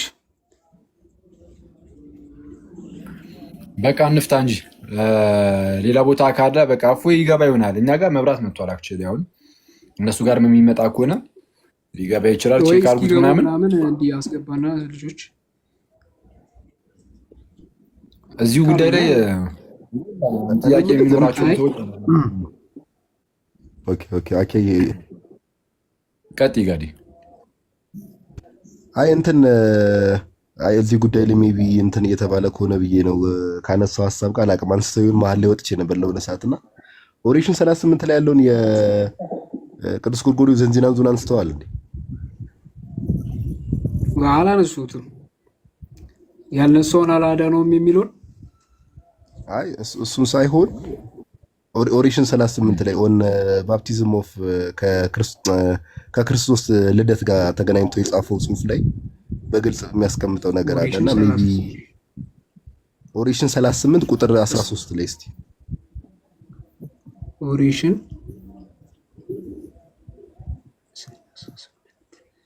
እስኪ ከያዝኩ አንተ አንብባ ወይ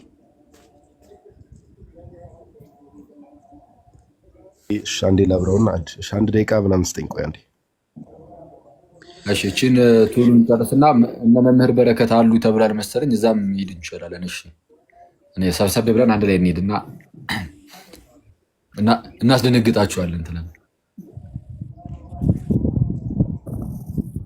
ኦሬሽን 38 በውስጥ ተላላኩ። ተረጋጋ። አንተ ምንድን ነው የምትቀውጠው? ፓፓ እፎይ ገባ እንዴ? ገባ? አይ አልገባችም መሰለኝ። ኧረ ለእሱ ሳይሆን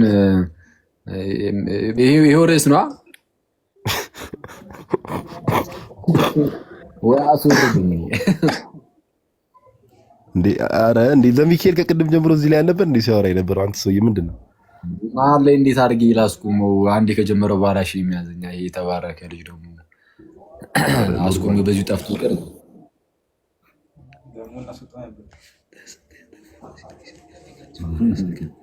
አንዴ ስልኬን እየከፈትኩ ነው። እሺ አንዴ ቆይ፣ እኔ ማሳይ ከቻልኩ አሳየዋለሁ። አንዴ ሀሳቡን ዝም ብለን እንድናነበው ነው። ሀሳቡን ዝም ብለን ንገረን። በቃ እናምናለን። በቃ እንደዛ ይሻላል መሰለኝ። አንተ ሰውዬ ከመቼ ወዲህ ነው እንደዚህ ትዕግስት ያጣው? ግን በጌታ ሰው መንፈስ ቅዱስ አነሳት የሚለውን ነው። አዎ ከዛ በታች ስለ ጌታም ይናገራል። ከመቤታችን ጋር በተገናኘ እንደዛ ብሎ ከተናገረ በኋላ ልክ ሉቃስ 1:35ን ጠቅሶ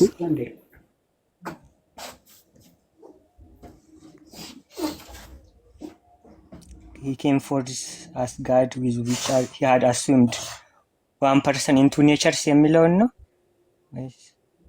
13 ላይ ነው ያለው። የመጨረሻ አራት መስመሮች ሂዳንዬ፣ የመጨረሻ አራት መስመሮች፣ አራት ወይም አምስት መስመር ቁጥር 13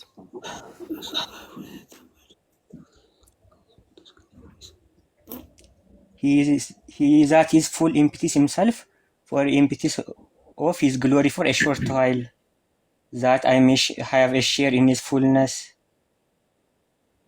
ይሄኛውን ነው ራሱን ባዶ አደረገ እኛ ከሱ ሙላት እንድንሳተፍ ዘንድ። ኦኬ ቆይ አንዴ፣ በቃ አንዴ ቆይ፣ እየከፈትኩት ነው። እሺ ይቅርታ። ለሚካኤል መሽቶብህ ከሆነ ልትወጣ ከሆነ ንገረኝ፣ ችግር የለውም ምንም። ሌላ ቀርም ማለት ይችላል። አዎ አጋጣሚ ሆኖ ሊወጣ ነው። እሺ በቃ ልፍታ። እሺ በቃ እሺ ይመስለኛል ልጅስ በጣም ተጨንቃለችና ምን ያንተ ይነረሳው ይብቃ ተብሏል እኮ። አሁን አንዴ አንተ ጨራሽ በየቤቱ ይሄን አይደል እየከፈቱ እንትን የሚሉት? እሱማ ያው ቀጥሎታል። ግን ቢያንስ አሁን በአንደኛው ሳይድ ዝም ካልተባለ በስተቀር ብሎ ሰው ሚስ እንዳይሰለችው ብዬ ነው። አይ ምንም አንድ የሆነ ነገር ለማለት ደስ ይላል። ባይዚ የአባቶች እንደዚህ የአባቶች ሲሆን ግን ደስ ይላል። እውነቱን ለመናገር ክርስቶስን አይሰለችም ራሱ። የአባቶች በጣም በቃ ዝም ብለህ ብትሄድበትም የሆነ ደስ የሚል ነገር አለው። የሆነ መንፈሱ ራሱ አለ። የሆነ የአባቶች መንፈሱ ያ መንፈስ በደንብ የሆነ ደስ ይላል። ግን እስቲ ለክፉ እንደደጉ የሚለው ኦኬ። እነ በረከት ጋርም ብንሄድ ያው ነው ርዕሱ እንግዲህ በቃ እዚህ ሌላ ርዕስ ያስተላል። ምን እንትን ኪዳን እንዴት ነው? እዛው ቴሌግራም ላይ ያስቀመጥከው ፋይሉን ባለፈው አዘጋጀው የተባለውን የእንትኑ የሶላ ስክሪፕቸራውን ኦኬ ጋድ ያወጣ። እሺ ሁለት ነበር ያዘጋጁት፣ አስቀምጫለሁ እዛው ቴሌግራም ቻናሉ ላይ። ናይስ። በቃ እስቲ እንትን በል ላክልኝ እሺ። እና ሼር አደርግልሃለሁ እንትን ላይ አደርግልሃለሁ ሰራ አደርገዋለሁ እንትን ላይ ምንድን ነው የኛ ላይ እሺ እሺ ቆይ ኦኬ ሜቢ ያው ኦዲሽን 38 እዛው የቅዱስ ጎርጎርዮስ ዘንዚናዙ ቁጥር 13 ላይ እንደዚህ ይላል። እስቲ በደንብ ይታይጥሽ ከዚህ ጀምሬ ላንብበው።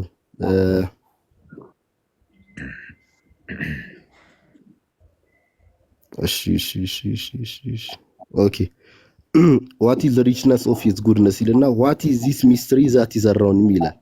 I had a share in the image አኪ ሚውት አድርገው ፓፓ ማይክ ኦን ነው መሰለኝ።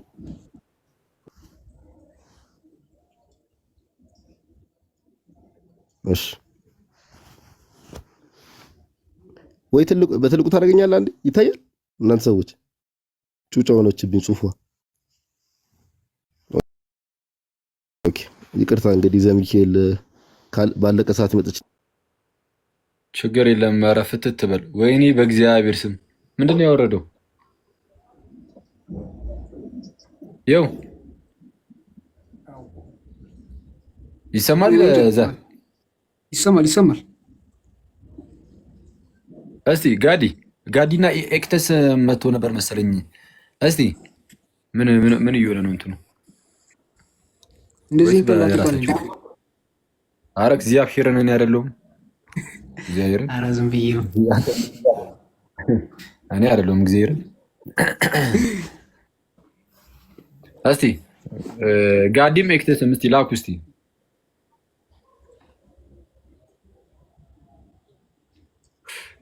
ኦ ኤክቲስ የእንትኑ ያኛ እንትና ነህ እንዴ? ለካ እኔ እኮ የቴሌግራሙ መስሉኛል እንዴ እንዲመጣ እዚህ ብያለሁ ነው። ቆይ እስቲ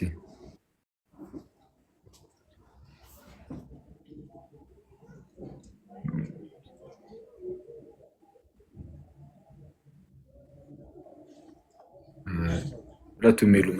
ራሳቸው ወጥተው ነው መሰለኝ።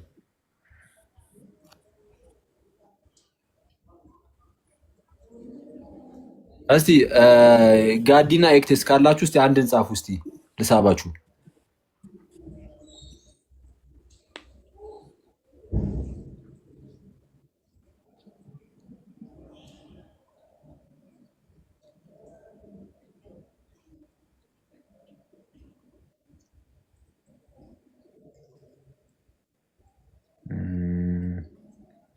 ያሉም መሰለኝ። ይታያችኋል ጋይስ? ራሳቸው በቃ ከዚህ ወጥተው ነው የሚሆነው። እንግዲህ አንድም እየጻፉ አይደለማ። ጋዲ አለ? ኧረ የለም። እስቲ ካያችሁት እንትን በሉ አስገቡት፣ ሳቡት።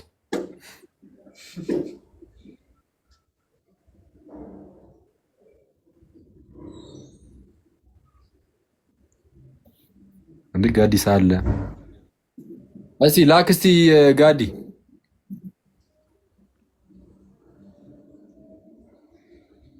ይሰማላ? ድምጼ ይሰማላ?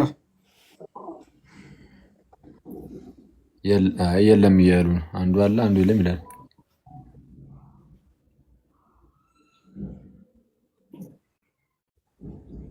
አሀ ይታያል እንዴ ጋዲ ላይ ይታያል ጋይስ? አለ የሚሉ ሰው ላይ እንዳይሆን አንተ ተቀምጡ እንዳይሆን እኔ እየታየኝ አይደለም። ኧረ የለም። ምንድን ነው ደግሞ ወይስ ይላ? ኦኬ የለም። በቃ ከሌሉ የሉም ነው። ኤክቴስ ካለ እስቲ ጻፍ።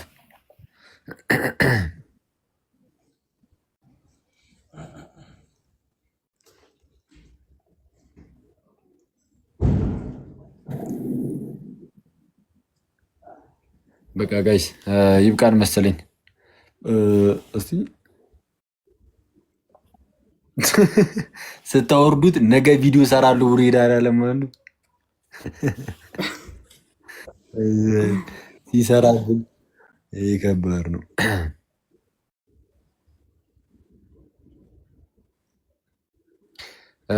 በቃ መልካም አዳር።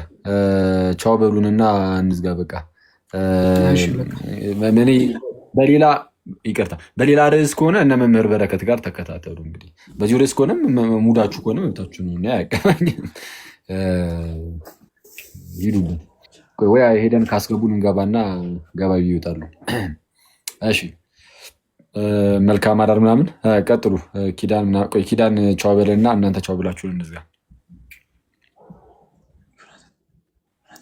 እሺ በቃ እንግዲህ መልካም አዳር። አሜን።